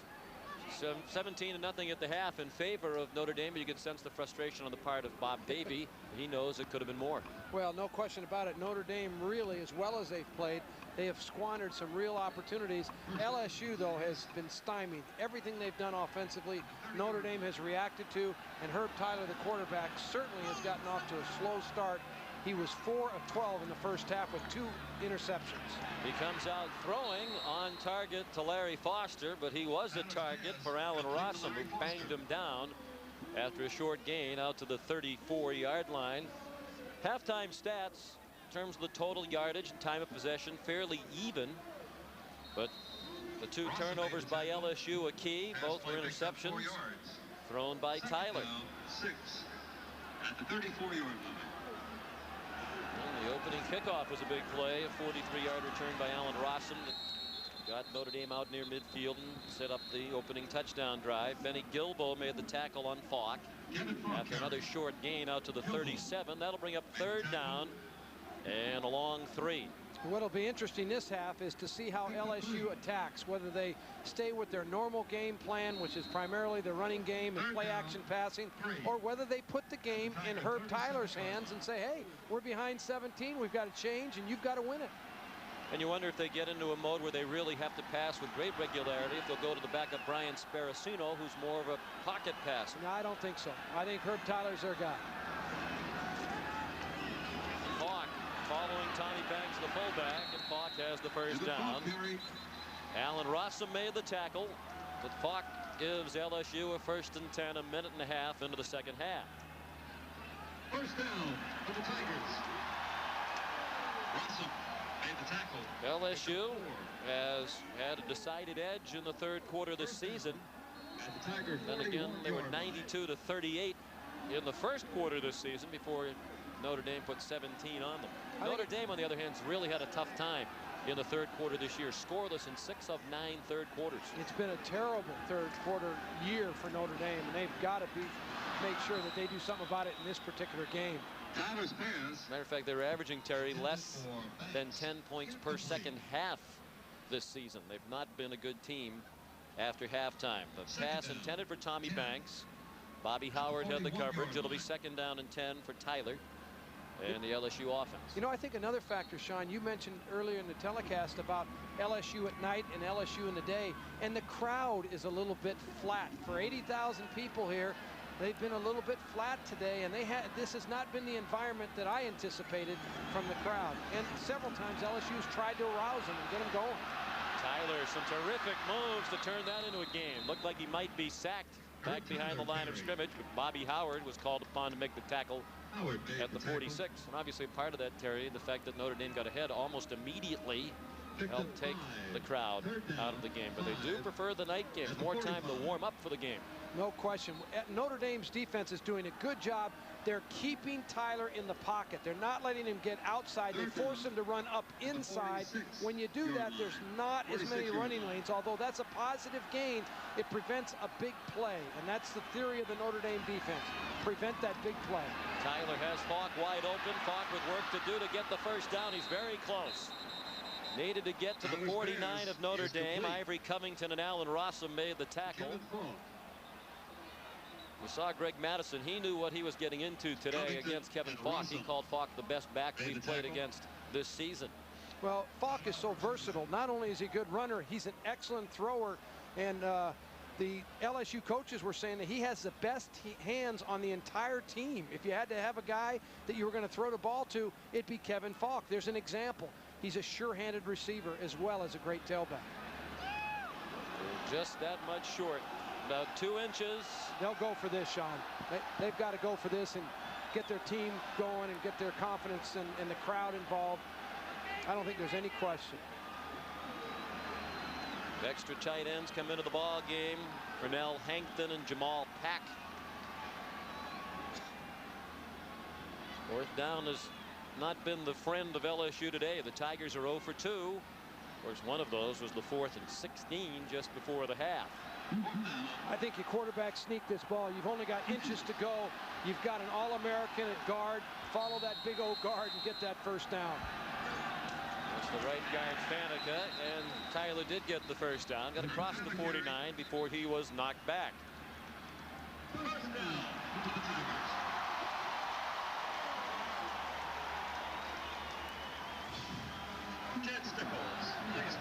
Todd McClure, 72, the center. Faneca, 66, the right guard. Adam Perry. That's the interior strength of LSU. They get a good surge there and pick up the first down. I think Jerry DiNardo just felt like, hey, if we can't make 6 inches in this game, we're not going to win anyway, so we might as well go for it. That's the kind of mentality you get when you're in these things. Tyler throws on the run. Great catch by Foster. Oh, what a catch at the 28-yard line.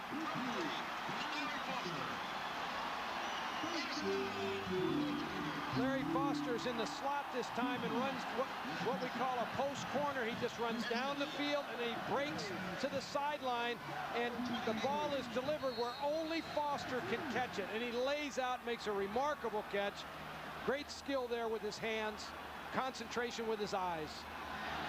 He's a sophomore from Harvey, Louisiana, has now caught at least 1 pass in 16 straight games. Cousin of Wendell Davis, LSU's all-time leading receiver, Larry Foster. Falk might have tripped over his own man, Tommy Banks, as he tried to turn the corner. And a gain of 1 on the play.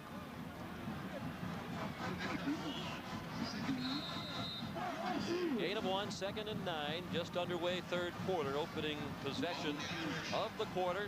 10th play of the drive upcoming for LSU. Notre Dame leads 17-0. All of the scoring was in the 1st quarter. This is the area of the field that LSU has struggled in today. They've not been good against the Irish down in this part of the field. They had 2 tight ends in on that play. Corey Bennett tackled Kevin Falk just inside the 24-yard line. It'll be 3rd down and almost 6 yards to go for a first down.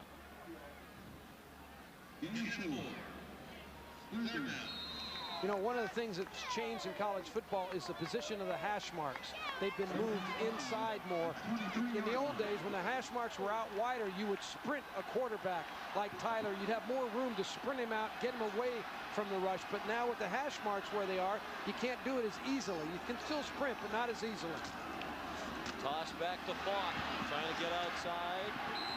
Renell Hankton, the tight end, blocking over there. He held off his man, but Bobby Howard and Ivory Covington were still able to make the tackle. And this could be 4 down country again.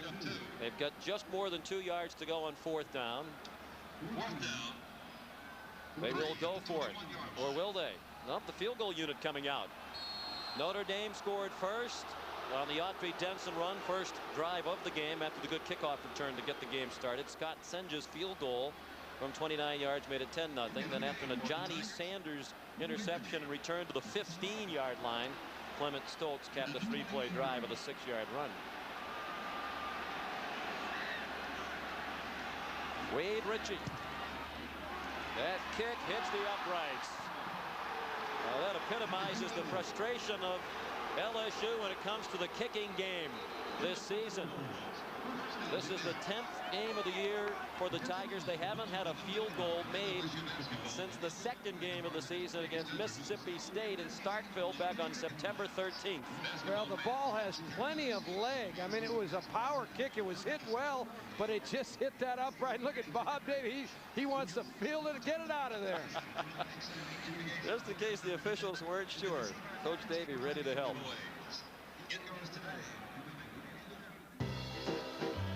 Don King gets 4 stars. What is the story with your hair? Ving Rhames is a knockout. You want to make some money? You get yourself a personality transplant. An electrifying performance. The film is Grade A, Raves Entertainment Weekly. Ving Rhames is Don King, only in America. If you didn't have Don King, you'd have to invent him. Coming soon on HBO.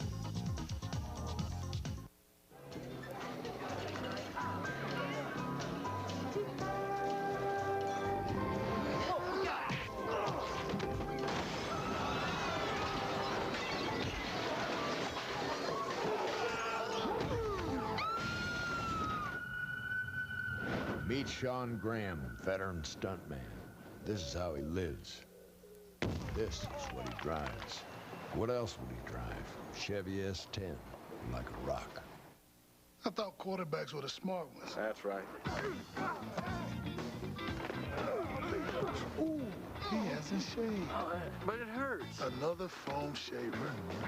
Hey, he didn't know about Edge Pro Gel. New Edge, Reg? This is New Edge Pro Gel, and it's a moisturizing formula, so it protects better than the foam. It doesn't hurt. Would I let you get hurt? New Edge Pro Gel. Save your skin. All right, and now he is beautiful, just like me.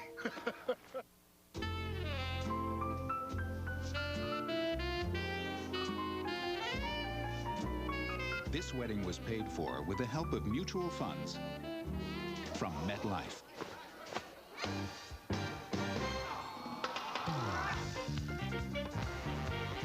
Whatever you're saving for, MetLife can review your options, explain the risks, and help you decide what can work best for you.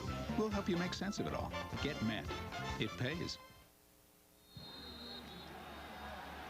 Greg Madison's defense was on the field for 12 plays, but LSU got no points. The 38-yard field goal tried by Wade Ritchie hit the left upright. So Notre Dame has the ball for the first time in the second half. 9:22 remaining third quarters. Paulus gave to Denson, and he weaved out to the 26.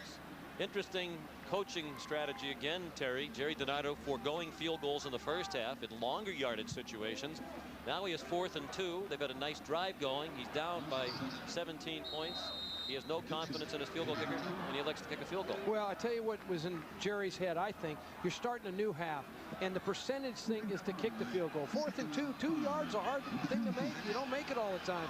The percentage thing to do is kick a field goal. Next time, guaranteed, he'll go for it. It's the percentage if you have a kicking game that plays according to the percentages, but their kicking game has not.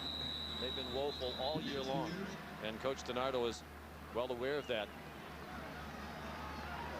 Denson carried again. Joe Wesley and Clarence LeBlanc made the tackle. Autry Denson appears to have given Notre Dame a first down.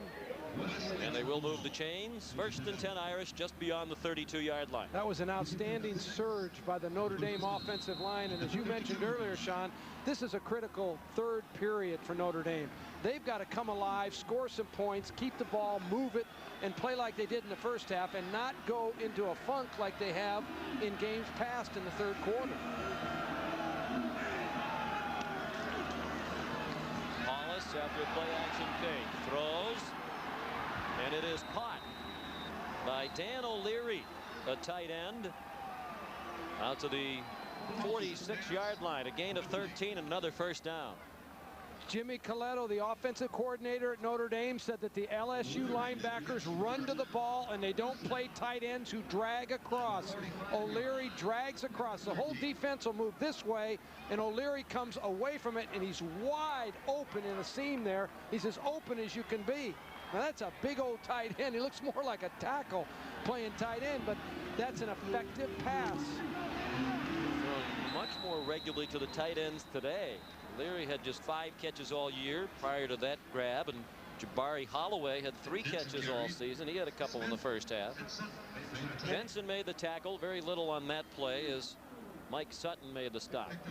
And Sean, it has to do with the way LSU moves to the ball with their linebackers and the fact that they play downhill so fast with those linebackers. Those tight ends can slip out underneath them or over them and be open in those seams behind them. Total yardage even. 2 turnovers large in the game. A kick return, a big play to start the game. Ken Barry on the inside handoff, the draw play, and the fullback got close to the first down, about 1.5 yards shy. But it looks like they're going to mark him out. No, they're not. They're just running to get a football. Ball boy along the sideline. They will mark him out near the 46-yard line. It'll be 3rd down and about 1.5 yards. Notre Dame lines up in the shotgun, shows pass, and then slips the ball to the fullback. You can watch Wiley. He's number 55. He's one of the better players for LSU in the defensive front. He couldn't quite come off that block and make that tackle, but he's an effective player and has been all season long. He was the defensive player of the week in the SEC last week for his performance against Alabama with Jarius Jackson at quarterback. Clement Stokes took the handoff and picked up the first down on 3rd and short. So the Irish move the chains with 7 minutes remaining in the third quarter. First down. Notre Dame once again playing to their strength.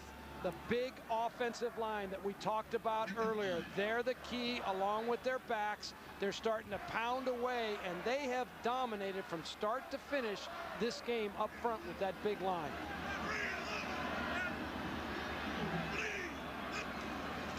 Hollis back in at quarterback. Denson has a lot of running room.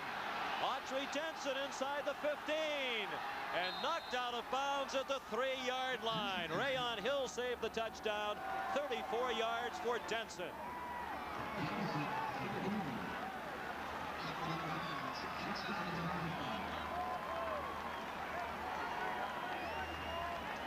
Autry Denson is one of those backs. If you keep giving him the ball, he'll get better and better. Watch the left tackle, Dowdy.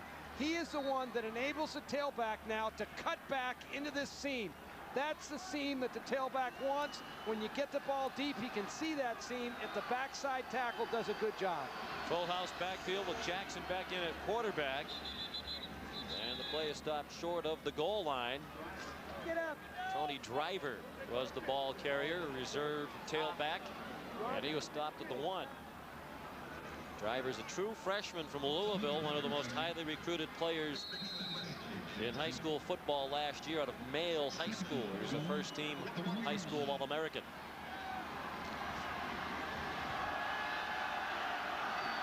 Spencer, Driver, Stokes behind Jackson. This is Stokes into the end zone. Touchdown, Notre Dame.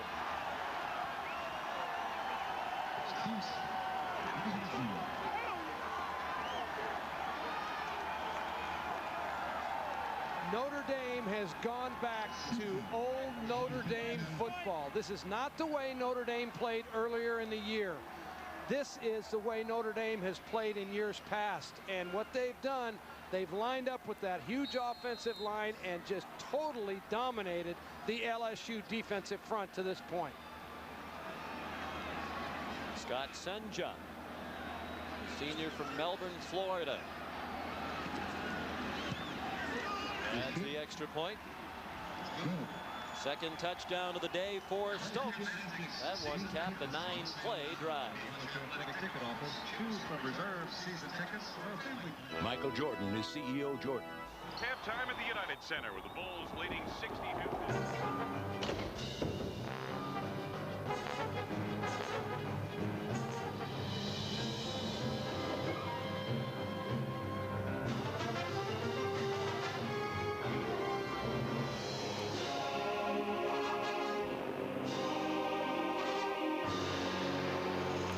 Miss Hatfield? Get the PE.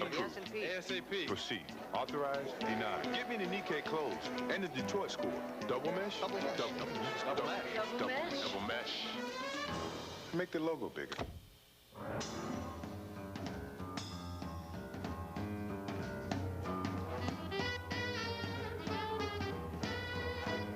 And the second half is about to begin here at the United Center. Michael Jordan of the Bulls starting. MJ, those new Air Jordans. In a GMC Yukon, every day brings something to look forward to. Looks like a little snow today. With the most horsepower in its class and AutoTrack four-wheel drive, Yukon may change the way you feel behind the wheel. Yeah! Yukon by GMC. It puts you comfortably in command. NASDAQ College Football on CBS is sponsored by the new Dodge. It's about change. The NASDAQ Stock Market. And by Campbell's. Campbell's makes everything better. Well, with the lopsided score, with the evening growing increasingly chilly, some empty seats starting to pop up around Tiger Stadium. Major surprise here today. Notre Dame leading 24-0 as Jim Sanson kicks off to Rondell Mealy from the 11. Mealy along the far sideline, out of bounds at the 32. Here's Michelle Tafoya. Well, guys, Notre Dame very confident on their bench. After that last touchdown, head coach Bob Davie went over the bench to his offense and told them, great job. And by the way, that puts an end to that third quarter garbage. I'll tell you, it wasn't garbage up until this third quarter. Terrific play on that drive by Notre Dame. 9 plays, 79 yards after the field goal hit the upright for LSU. Tyler going deep, and it's incomplete. Bobby Howard, the linebacker, running stride for stride. He had outstanding coverage on Kevin Falk. Crowd wanted to call, but Howard has been a standout today. Well, Bobby Howard, his return to the defense has really sparked the Notre Dame defense. Greg Madison, the coordinator at Notre Dame, said his return has meant so much to us. That is just great coverage, particularly for a linebacker on a top tailback. Greg Madison also said Howard was 6'3" instead of the 5'10" that he stands. People all around the country will be talking about him as one of the best linebackers in the nation. Might have been movement along the LSU front. Flag of the play. Your attention. Mia Stovall. Dead ball. False start. Looked like the right side of the offensive line was in action early. It was the right tackle. Trey Langley, number 75, jumped a little bit early. Plum coaches in that LSU coaching box. You know, Notre Dame kind of took over this game from start until now and just dominated. Think about the opening kickoff. Rossum took it, made a big play. They went down, made that first drive. They just dominated. 2 tight ends into the game. The lone back is Falk. We'll try the option. Bobby Howard puts the wraps on Tyler. Perhaps he won't need to be 6'3" for people to know about him all over the country, because he's making a name today. Well, Bobby Howard is unblocked on this particular play. He just scrapes right into the hole. It's a perfect play by a linebacker trying to keep his shoulders square. Watch him. No one blocks him. He's responsible for the quarterback on the option play. And sure enough, he slips underneath and makes the play. He's a junior from Rand, West Virginia. Missed 5 games with a knee injury. Then in his first game back against USC, he had a career-high 16 tackles. Tigers going in reverse. 3rd down and 18, and that pass is short of the first down, caught by Foster. It'll be 4th down and 2.5, and 4:47 remaining in the 3rd quarter. What will Jerry DiNardo do? I think they kick this ball. I don't care what the crowd boos. You don't want your team to get beaten worse than they're already getting beat. And you know, you still got a whole 4th quarter, and you've got 5 minutes into the 3rd quarter left. I don't think you go for this ball. I think it's a good decision. Chad Kessler, leading punter in the nation. 31-yard punt, his first of the day. That's the only punt in the game at this point. Much better effort this time over the head of Rossum. And it takes a nice bounce for LSU. It'll be down to the 4-yard line. Kessler trying to become the first punter to average 50 yards or more over an entire season. Helped his cause with that 56-yard boot. First down at the 4-yard line. Be active, be cool, but beware. Use an ordinary stick antiperspirant, you get flaky white stuff. Until now. Gillette introduces Clear Stick. It's clear, so it can't leave a white residue. And it glides on smooth and dry for maximum strength stick protection. No stick protects you better against odor and wetness. So don't get the white stuff. Get the clear advantage. Gillette Clear Stick. Or try cool, refreshing clear gel. Eileen, she's been good to us. I reckon it's time I go into town and get us a new vehicle. All right.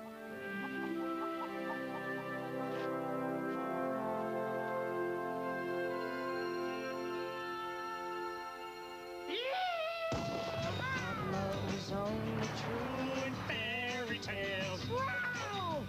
Meant for someone else and not for me. Look at me! Love is out together.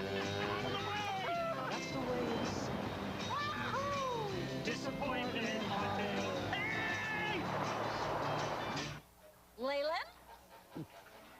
What has gotten into you?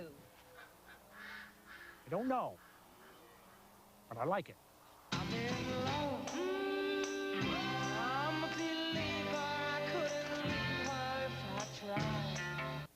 Tomorrow, Oh, no. a mob vendetta will take their husbands and sons, and 5 women will take revenge. Bella Mafia, CBS tomorrow. 56-yard punt by Chad Kessler as Notre Dame pinned deep in its own territory, and Chad Kessler is today's NASDAQ Scholar Athlete of the Game. NASDAQ's commitment to the investment in our future is shown today by donating $1,000 to the LSU General Scholarship Fund. I think it's 3.91, and microbiology ought to qualify you to be the student athlete of the game. Just inside the 5-yard line, 4:06 remaining 3rd quarter. Irish leading 24-zip. Clement Stokes with some running room. First down, breathing room for the Irish.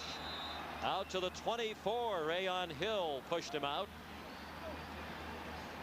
20 yards on the gain. We mentioned Chad Kessler. In addition to being an outstanding student, the leading punter in the nation, he has a great chance to average 50 yards or more per punt for the season. He'd be the first player in college football history to do that.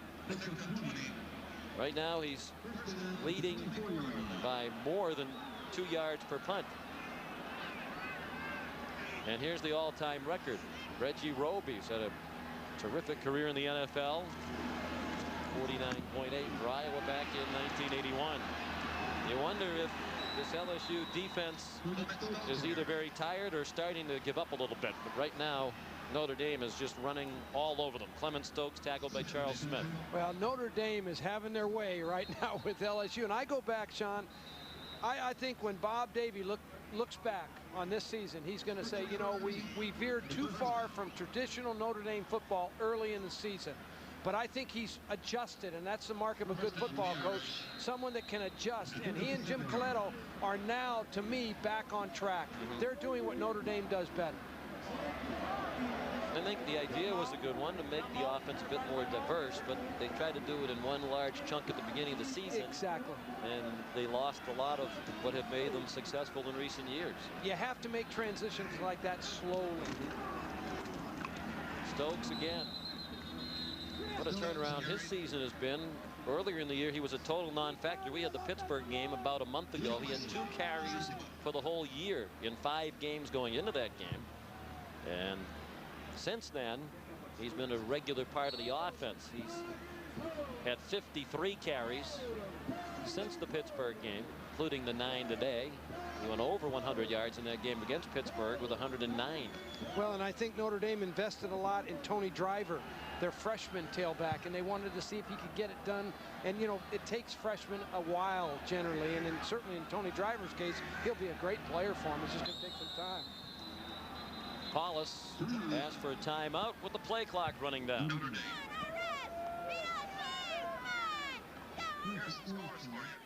I like to be in control, and I always felt I was in control until I tried to stop smoking. Nicorette was my kind of help. There to serve my needs, my schedule. When I got a craving, Nicorette helped me through that craving. I called the shots. Nicorette was just the bullet. So I never lost that feeling of being in control. After all, Nicorette couldn't have stopped smoking without me. Commit to quit for the Great American Smokeout on November 20th. You can do it. Nicorette can help. We asked some of Hollywood's hottest stuntmen to try Degree. What's body heat activate? As your body heat rises, Degree releases extra protection when you need it most. I heated up, and it cooled me down. I was on fire, and I was dry. Body heat activated Degree. Your body heat turns it on. Jennifer Azzi spends 40 minutes destroying her hair and 90 seconds bringing it back with the shampoo that conditions too, Pert Plus. Because Jennifer wants great hair with plenty of time for other things. Don't you? Pert Plus. Simply great hair, simply. Next Saturday, #1 Florida State puts that ranking on the line against Florida. Final regular season game for the Seminoles.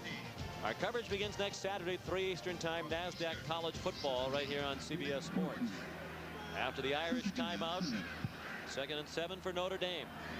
2:44 remaining third quarter. Notre Dame has a 24-0 lead. Clement Stokes tackled by Johnny Mitchell, sophomore from Marrero, Louisiana. You know, Sean, we did the Notre Dame-Pittsburgh game, as you remember, earlier this year. I think the week off that Notre Dame just enjoyed really has helped their football team in 2 areas. The fullbacks today are blocking much better. Ken Berry and Jamie Spencer both have had good afternoons. I've watched them carefully. And Notre Dame has kind of shored up the tight end position, another position they've struggled with. Jabari Holloway, they've kind of taken him out some on running plays and put in Dan O'Leary. He's back in the lineup now. He started the season. So they've helped themselves with this bye, and they've got 2 more games left, and hey, they could make it to a bowl. You wonder about the preparedness of LSU. They've been up and down all year, and that's been very frustrating to Jerry DiNardo. When we talked with Jerry yesterday about Notre Dame, not only were we surprised by what he had to say about his real lack of strong feeling toward his alma mater, not that he dislikes Notre Dame, but he's not the typical rah-rah Notre Dame grad. But also, when we asked him about his team playing Notre Dame, you said, well, it's always a big game when you play Notre Dame. And Jerry DiNardo said, well, I'm not really sure our players believe that. Well, of course, they're embroiled in the conference race. And, you know, it's tough when you go from the conference race to a non-conference opponent. They're worried about what bowl they're going to go to. Paulus in the flat. That is caught. Jamie Spencer trying to stay in bounds and fight for a first down. He's well shy of the marker, and Notre Dame will be forced to punt in all likelihood. And it would be the first punt of the day for the Irish.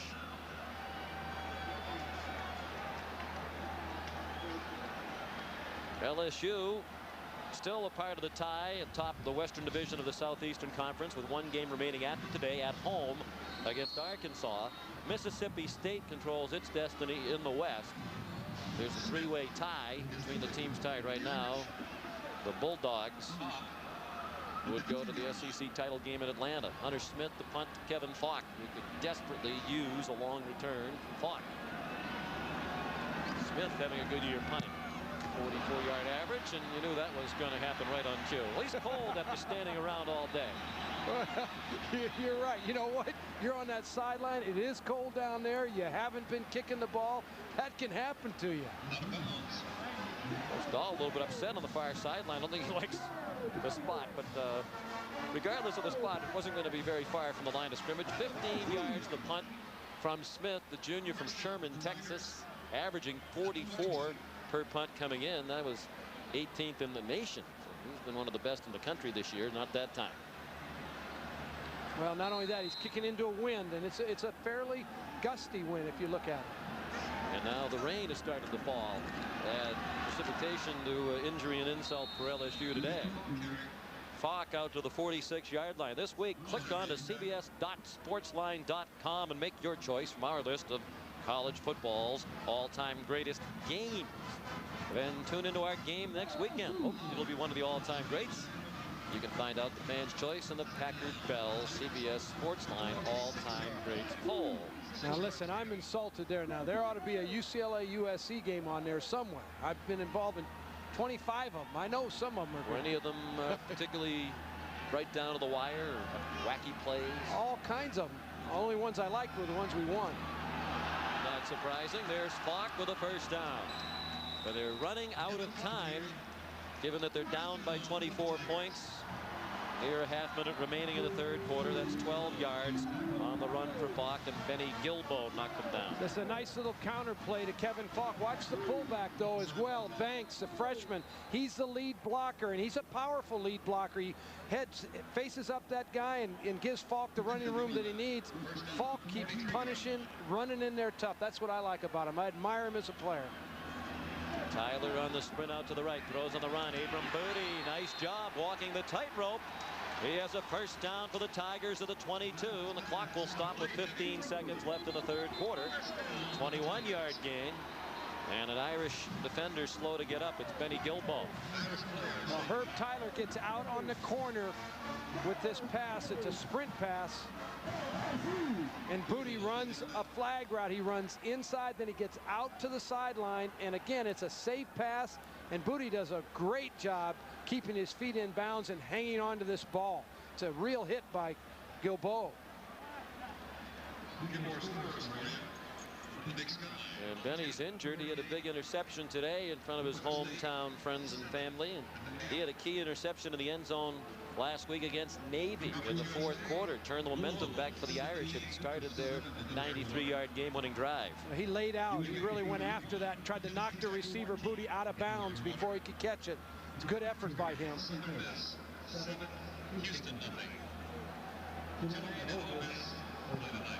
Gilbo, the junior from Opelousas, Louisiana, nearby to Baton Rouge. At Opelousas High School, where he was president of the student council.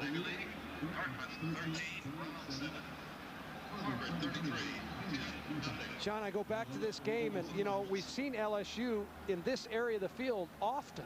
They just haven't converted. They haven't either kicked the ball right, or they haven't made the critical 2 yards or 3 yards they've needed to keep the drive alive. They've been in the scoring zone plenty, but they just have been unable to do anything. You got to credit Notre Dame's defense. They've bent, but they haven't broken, and they've been particularly good in the scoring zone. They've made the plays on offense, defense, and special teams, while LSU has not. Falk tripped up and thrown for a loss by Corey Minor.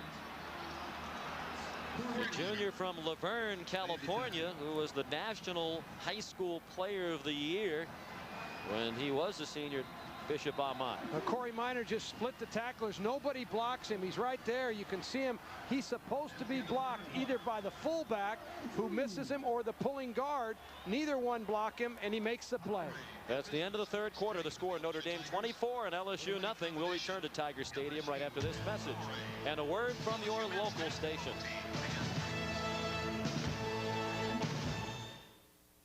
The new Nissan Altima GXE has more horsepower than a Camry LE. It comes with a standard CD player, unlike the Camry. And it's a whole $2,100 less than the Camry. But perhaps the best reason for buying the new Altima? It's not another Camry. The new Nissan Altima.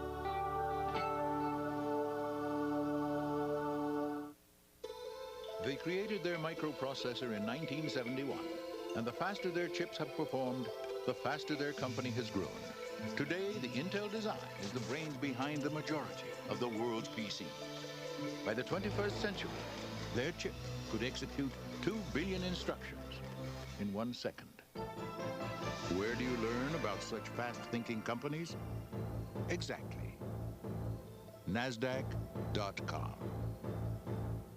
The Shark is always looking. Greg Norman hosts some of golf's biggest hitters at the Franklin Templeton Shark Shootout. Stay out of the water. Tomorrow on CBS. For college football action, the address is CBS. Welcome home. If you think the only decision you'll have to make this Thanksgiving is choosing between pumpkin and mincemeat pie, think again. Because right now, at the Jeep Thanksgiving sales event, you can get 0 down and no payments until February on any new 98 Jeep vehicle. That's right, 0 down and no payments until February. Or you can choose to lease a new Grand Cherokee for just $339 a month. But you'd better make up your mind. This Thanksgiving event ends November 30th. And with deals like these, there won't be any leftovers. At your California Jeep and Eagle dealers. Who else?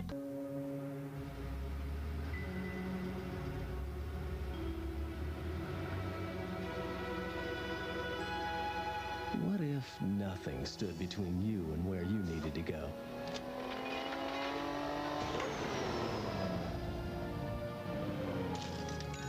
It's like that at Shell, where it's easy to pay, pump, and go. Shell, moving at the speed of life. And away they go at the Del Mar Satellite Wagering Facility. Over 400 televisions and 3 giant screens bring the track right to your seat. Enjoy the races from the luxurious Saddle Club restaurant. Keep up with other events nightly in our sports club. It's all here, the sights, the thrills, and the Del Mar tradition of providing the best in pari-mutuel wagering. Enjoy all the action of thoroughbred racing from Hollywood Park now through December 22nd at Del Mar Satellite Wagering. An ancient Chinese art may bring you luck. We'll explore Monday at 4. First play of the fourth quarter, second down 14 for LSU in Notre Dame territory. Tyler ought to get rid of it, and he could not. Oh, that's a terrible play, and Corey Minor dropped him back at the 39-yard line. A 13-yard loss, and they absolutely cannot afford it. Corey Minor comes with back-to-back big plays. First on the run, now on the pass rush. The key is, with a player like Tyler, sometimes his legs really help you, sometimes his legs really hurt you. At some point in time, the quarterback's got to fight back up towards the line of scrimmage or unload the ball. Get rid of it, but don't take that kind of a sack because it's so hard to make up that yardage. Third sack for the Notre Dame defense. Third down and 27.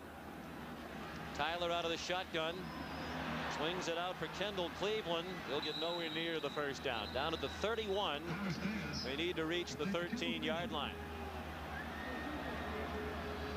Well, it would be almost a 50-yard field goal into the breeze. No, they'll go ahead and go for this. Yeah. And I know you say, well, they didn't go for it on 4th and 2. You know, they didn't go for it on 4th and 2 in the third quarter. Why are we going now on 4th and 19? Well, because it's too hard of a kick into that wind. You haven't kicked the ball well enough anyway. And Tyler's the kind of athlete, he may make a play for you.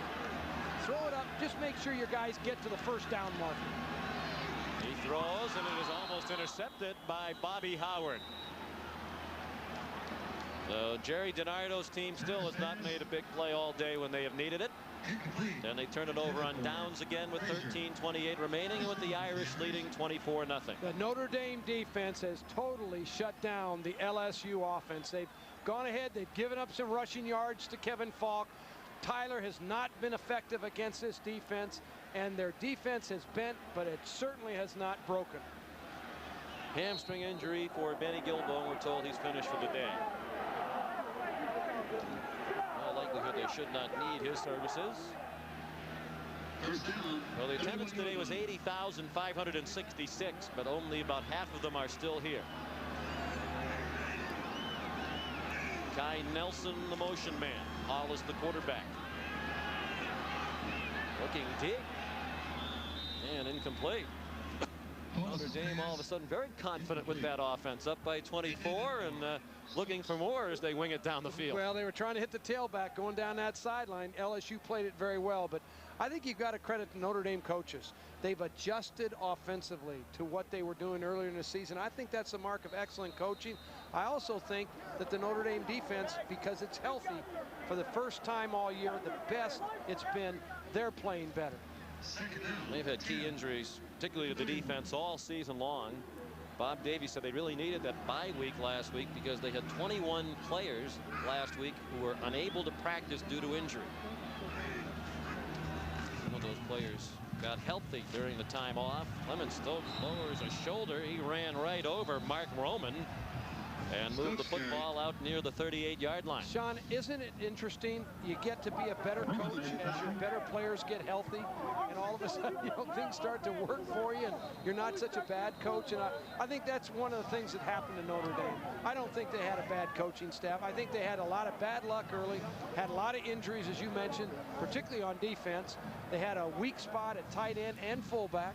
Those have all been things, and they moved a little bit too fast in trying to become a throwing team.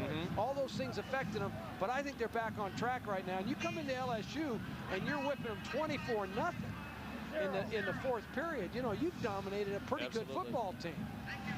And Bob Davie deserves some credit, too, for at least his outward demeanor. He's remained very positive and upbeat, and the players have followed that lead.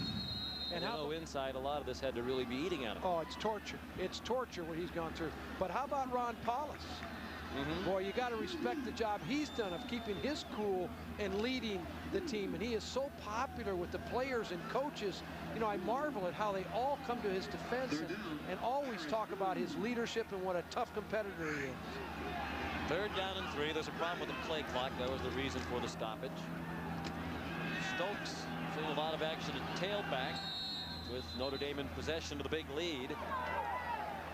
And that's a first down out to the 43-yard line. Chuck Wiley made the tackle. 12:26 remaining, 24-0 in favor of Notre Dame. And this daytime start time, once again, has not been favorable to LSU. Hey, it's getting dark now, Sean. Maybe they'll start playing. Maybe the crowd will get into it. Dark and empty here at Tiger Stadium. First down at the 43-yard. Very tough to figure this LSU team. They had the big win over then #1 Florida, followed it up with a loss to Ole Miss here at home. Bounced back with a couple of convincing wins over a very good Kentucky team on the road. They hammered Kentucky. They shut out Alabama last week at Bryant-Denny Stadium. The worst loss ever for the Crimson Tide in that stadium, and the first time Alabama had been shut out in 81 games. Then they come back home to take on Notre Dame, and they're flat as a pancake the entire day. I think Jerry DiNardo is searching for answers to that question as much as anybody. I don't think he's been satisfied with the consistency of his team all season long. He's been happy with the way they've worked and the leadership he's gotten, but he's just been unable to get them to where he wants them in terms of week in and week out. If it stays this way, it means no chance for back-to-back double-digit win seasons for LSU. They'll have just the regular season finale against Arkansas and the bowl game remaining. Clement Stokes taken down by Rayon Hill and Mark Roman. Of course, the quality of that bowl game being affected by this loss as well. Now they're a 3-loss team. They're going to drop down in the rankings. But remember what Jerry told us. The goals this year. 1 were to have a winning season.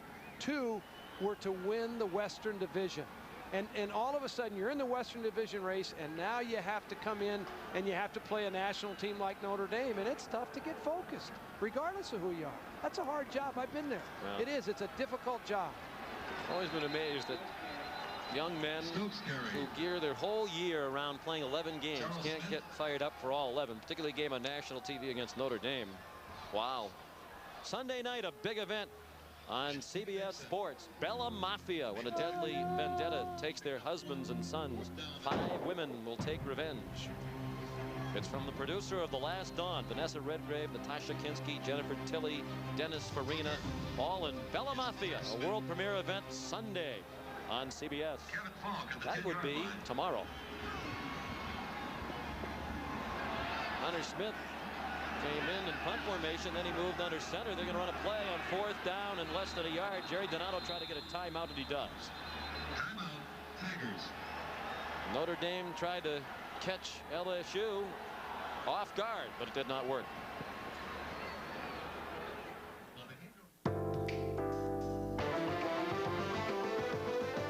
We surprised you with the largest interior in the class, the biggest engine available, a remarkably long wheelbase, and the steering feel of a sports sedan. And then J.D. Power & Associates added one more surprise. They ranked Dakota most appealing compact pickup. Dodge Dakota. It's full of surprises. To test their latest parka, Mother Gert Boyle and son Tim head for the mountains.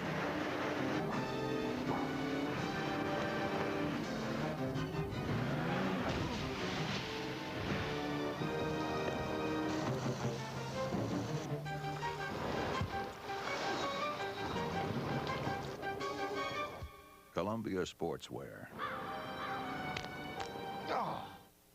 If you think your disposable razor shaves as comfortably as Gillette Sensor XL, try Sensor XL. We bet you don't go back to disposables, because only Sensor XL has microfins for extra comfort. Wow. Take the Sensor XL challenge. Sensor XL back. Bet you don't go back.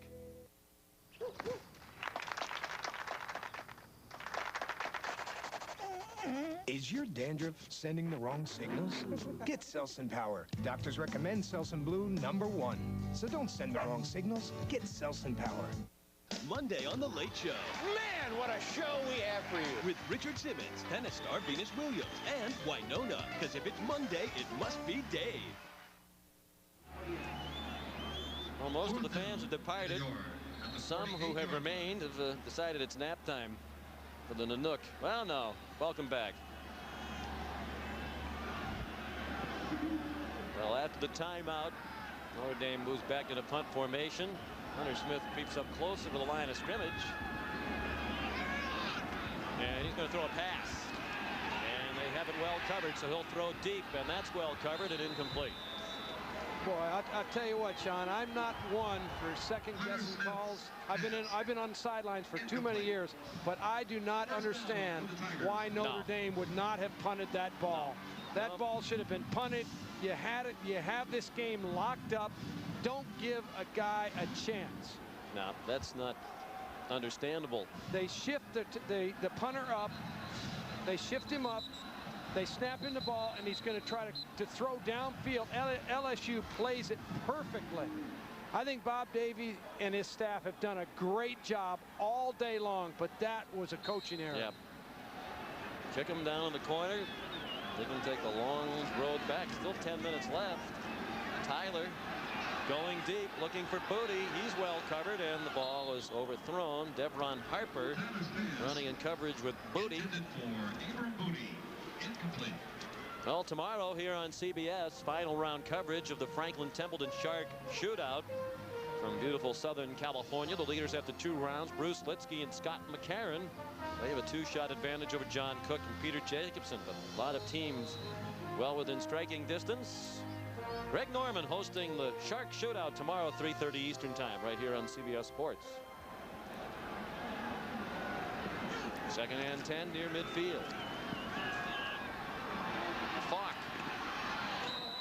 Tackled at the 49-yard line of Notre Dame by Allen Rossum and Corey Minor. Nice job by Minor and Rossum. Staying square on the ball carrier, locking him in there. Falk is a dangerous open field runner. They lay the ball off to him on a little swing pass, but watch number 4 and number 15. Corey Minor drops, then he'll go to break up on the ball. He's got one side, Rossum's got the other. Make a good play. Notre Dame defense has been impressive today, Sean. Very impressive. They've been impressive. And if I'm Greg Madison, the defensive coordinator, I kind of wish the head coach had decided to punt that ball down in the corner, too. We have a chance at a shutout here today. We're on that Notre Dame defense. Absolutely. Joe DiMaggio, the receiving end of that pass from Tyler. Gain of 11 and a first down. DiMaggio, the true freshman from Crowley, Louisiana. Last name spelled D-O-M-I-N-G-E-A-U-X, but it is pronounced DiMaggio. I'm not reacting. Whatever you say, it's Joe DiMaggio. I agree. They think he has all the tools. Morris Watts, the offensive coordinator, told us this, that he has all the tools to be as good as David LaFleur, was an All-American tight end here and a first-round draft choice of the Cowboys in the most recent NFL draft. So that's high praise. Ivory Covington made the tackle on Kevin Falk. Complete. Covington made the tackle. 8:20 remaining. This has been a very even rivalry, as mentioned at the top of the telecast. Each team has won 3 times. There have been some memorable games over the years. In the first meeting at Notre Dame Stadium, the only points on a field goal by Scott Hempel. But the next year, in 1971, Coach Charles McClendon, a legend here in Tiger Country, called it the greatest win in Tiger Stadium in my 19 years at LSU. That victory over Notre Dame. Tyler throws. Abram Booty inside the 20. And down at the 12-yard line, Ty Good made the tackle. A little more life in the step of the Tigers as they come up near the line of scrimmage after a gain of 27. I think LSU ought to get into 2-minute offense just about now, too. Their only chance to win the game is to hurry up, don't waste any time in the huddle, and go ahead. Herb Tyler finds a receiver open in the seam. Booty runs an inside crossing route. Notre Dame playing very soft on defense because they don't want to get beat deep. It's a good decision, but LSU is going to have to hurry things up a little bit. Yes, indeed. Falk inside the 5, and he got stood up by a Johnny Sanders. About 2 yards short of the first down. The clock under 7.5 minutes remaining. Sanders. Kevin Falk on a little counter play. Notre Dame swarm tackling, but Falk penetrates the defense. He's led by his fullback. Tommy Banks is the lead blocker, and Falk, you can see him here. He gets his pads down, but the Notre Dame defense really stands him up and swarms. That is excellent defensive play. Falk with 99 yards rushing now. He gets the call again on second down. And he's very close to the first down to the 2-yard line. Now, if you're Bob Davie on the sideline, you're not just relaxing, you're getting your hands team ready. You have the decision. If they score here, do I put my hands team out on the field or my regular kickoff team out on the field? You have to decide. You know, those are things that the head coach is busy trying to decide as these guys are getting closer to the end zone. It is first and goal. Falk now over 100 yards for the 5th time in the last 6 games. For the 5th time this season, for the 16th time in his career. A 100-yard game for Falk. Falk again. Touchdown, and LSU is on the board. A short field after the questionable call on the fake punt by Notre Dame, and they capitalized on the good field position for their first score of the game. Kevin Falk has been one of the Tigers today that has not backed down. I think he's played hard all day long. He runs a little pitch sweep here. He stretches it and it hits the seam in that defense and powers it in there. I respect the way he's played. Coach DiNardo's going to go for 2 here. Well, with 3 8s, he could get even in the game at 24 if they could prevent Notre Dame from scoring, but that would be very tough to do. But to score 3 touchdowns, get all 3 2-point conversions. And the 2-point play, a low percentage play. But it's an 8-play drive, 52 yards, capped on the 2-yard run by Falk. 6.5 minutes remaining. LSU down 24-6 with the 2-point play. To the end zone, incomplete. Looking for Larry Foster, a low throw. It was deflected by Brad Williams, and it's 24-6. We'll return to Baton Rouge after this on CBS. Once a single library held the knowledge of the world. Centuries later, data was still controlled by an elite few. Then Oracle freed everyone to work with databases. Today, Oracle is putting the knowledge of the world online. It will forever change our markets and our culture. Where do you learn about companies whose future is as limitless as our hunger to know? Exactly. NASDAQ.com. There's no doubt about it. Solid antiperspirants are a great way to keep you dry. This leading clear won't keep you quite as dry, but it's clear. To get a better kind of dry, you need the best combination of both. That's new Sure Clear Dry. Sure Clear Dry is a whole new kind of antiperspirant with a revolutionary new formula that gives you the outstanding dryness protection of a solid, yet it glides on this clear. We're sure it's a better way to be dry, but draw your own conclusions. New Sure Clear Dry. It's a surer way to be dry. A truck's life is filled with slings and arrows, including the inevitable flying stones and unmanned shopping carts. So we designed Dodge Dakota with software that optimizes dent resistance. Life on the road may be a battle, but Dakota has superior armor. Dodge Dakota, it's full of surprises.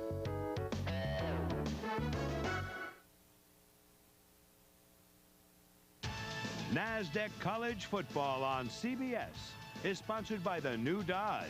It's about change. The NASDAQ Stock Market. And by Campbell's. Campbell's makes everything better. Notre Dame in a must-win situation to keep its bowl hopes alive, leading LSU in Baton Rouge 24-6 after the LSU touchdown run of 2 yards by Falk. Wade Ritchie to kick off. Notre Dame does have the hands team in. Notre Dame has the hands team in, and they don't have anybody back deep. If I were LSU, I'd kick the ball deep and try to recover it deep. They have all of the front people. You can see them up here. Whoop. There's their only man back deep, but he's all the way at the 25-yard line. That's Joey Getherall, the backup wide receiver, standing at the 25. They have 10 men up. Ritchie bounces it. It takes the high hop they needed, and it's caught. And the ball came free. Looked like it was Bobby Brown who had his hands on it for Notre Dame, but apparently it came out. And there's a big pileup at the 42-yard line. Officials telling the Notre Dame sideline to get back. Looked like Greg Madison wanted to dive into the pile himself. Bobby Brown went up in the air, and it bounced off his body and hands. Apparently it popped out.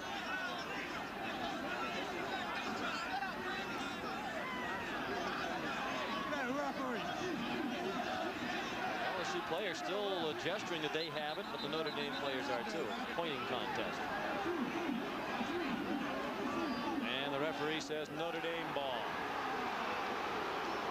And it should be their ball. They had about 46 men in the pile over there. Well, Wade Ritchie, this is a great kick. Watch it bounce. It does exactly how you coach it to do. But Bobby Brown goes way up on the vertical jump, has the ball, but it's stripped loose. It's on the ground, and who knows who came up with it. He went up in the air and really could have been called down anyway. It looked like that ball popped up away from Brown after he hit the ground, and he should have been down by contact. Maybe that's the call. I'm just not sure. Yeah.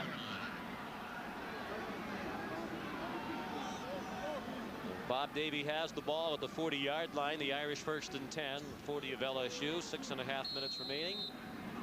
An 18-point lead. Ron Paulus is the quarterback.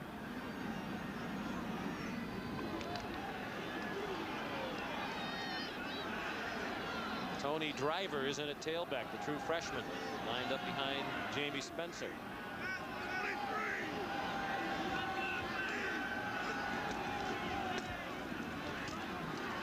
Driver, appropriately named as he went driving down to the 35-yard line. Here's Michelle Tafoya. Well, guys, I talked to Bob Davie about the number of good luck charms he's received since being named head coach at Notre Dame, and he immediately talked about this one.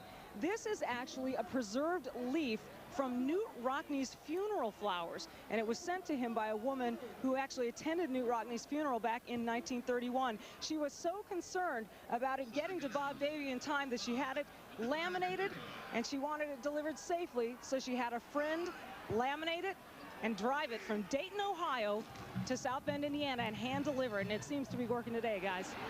Here's Tony Driver out of bounds inside the 25. Michelle, you look nice and warm down there. Is it getting a little cold on the field?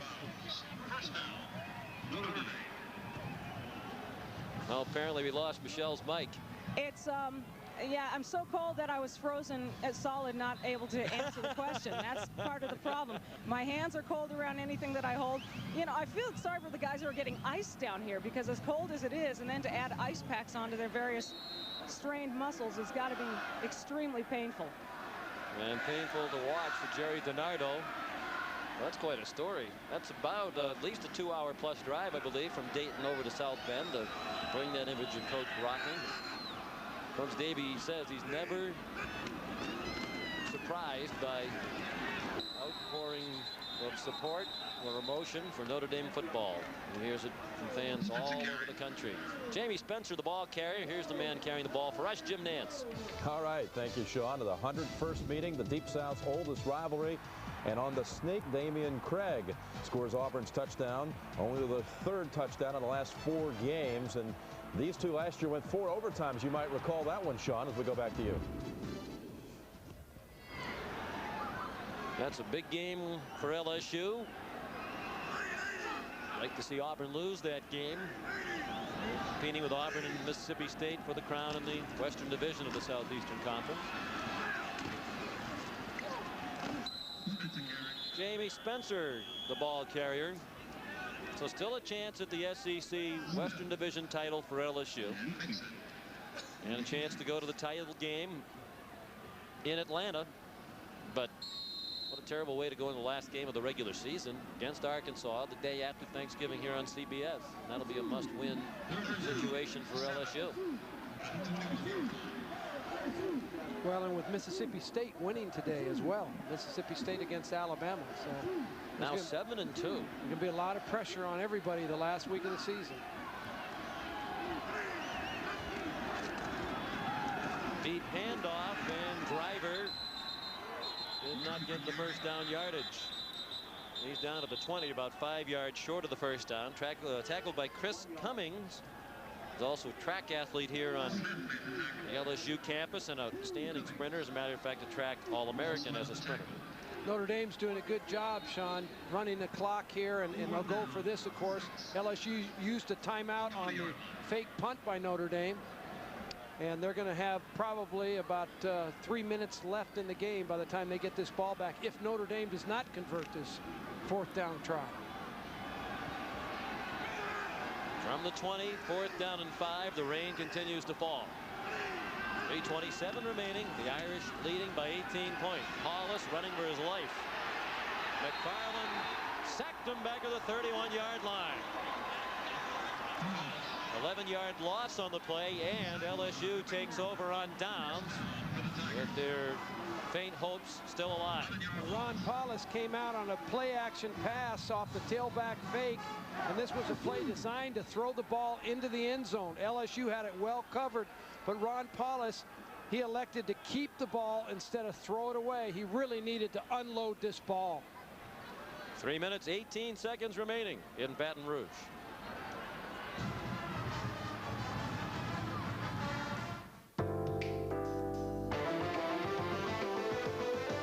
We surprised you with the largest interior in the class, the biggest engine available, a remarkably long wheelbase, and the steering feel of a sports sedan.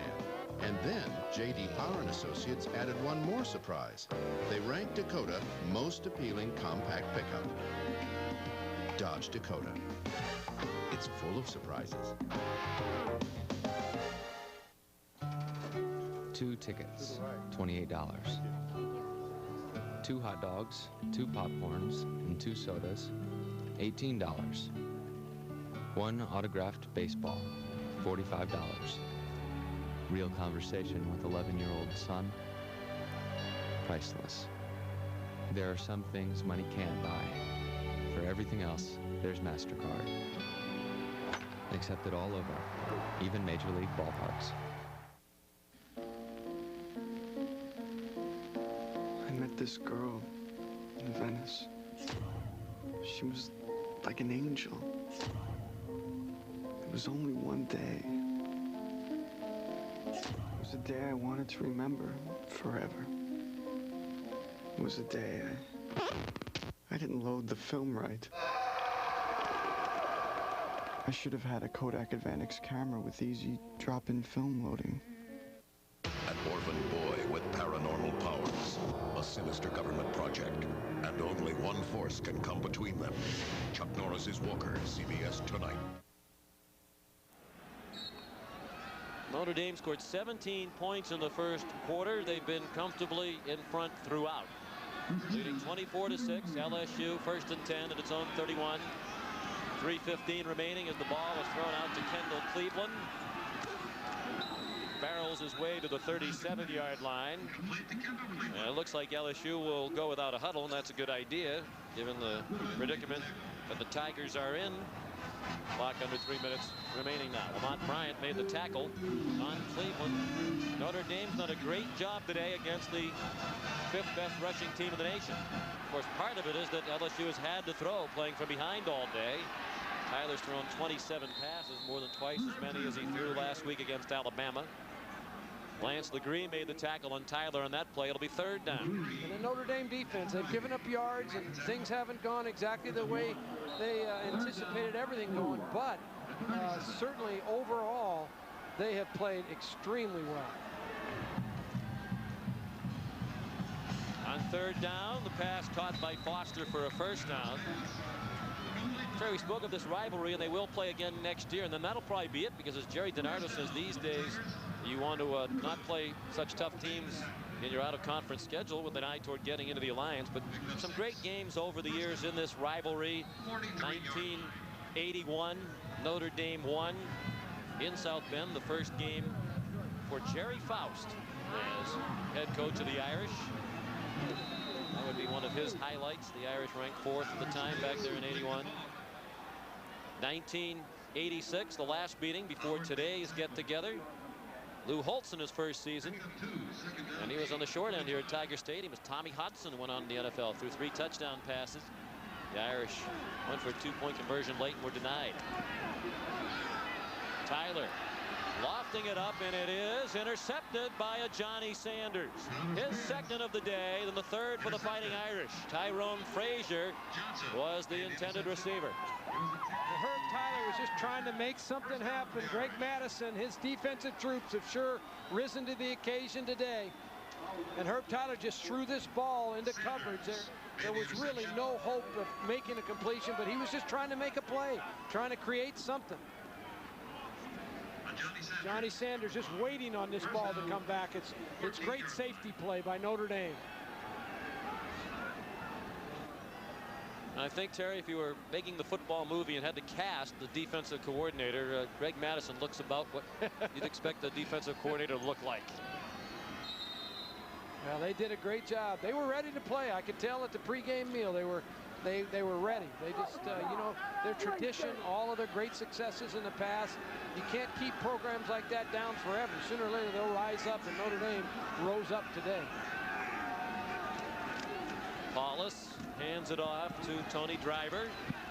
He says, "Get out of my way," to Rayon Hill, and he's close to a 1st down. The executive producer of CBS Sports is Terry Ewart, who's joined us on site this week. The coordinating producer of NASDAQ College Football and producer of today's game, Craig Silver. Today's game directed by Bob Fishman. The coordinating producer of College Football Today is Eric Mann. College Football Today directed by Kathy Barretto. The associate director of today's game is Jim Cornell.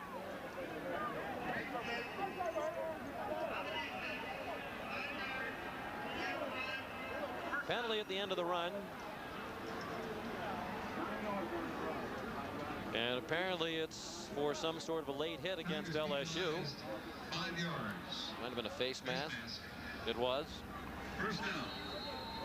Irish. Our sideline producer, working with Michelle Tafoya today, Steve Shear. Broadcast associates, Stephen Karasik and Noah Scheinman. The technical manager is Bob Jameson.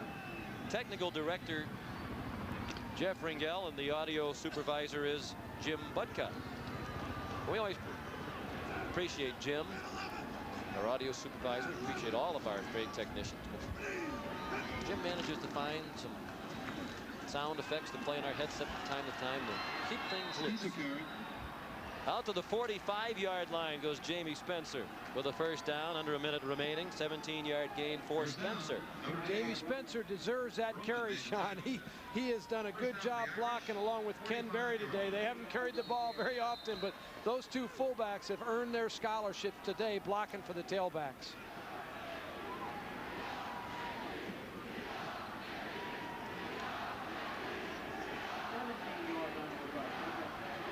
Not many fans here, but the Irish fans have made the trip, all in the end zone to our right. They're still here collectively and making a lot of noise, celebrating the biggest win of the Bob Davie era, his first win over a ranked opponent as the full-time head coach. And it keeps them alive for a bowl game with 2 games remaining.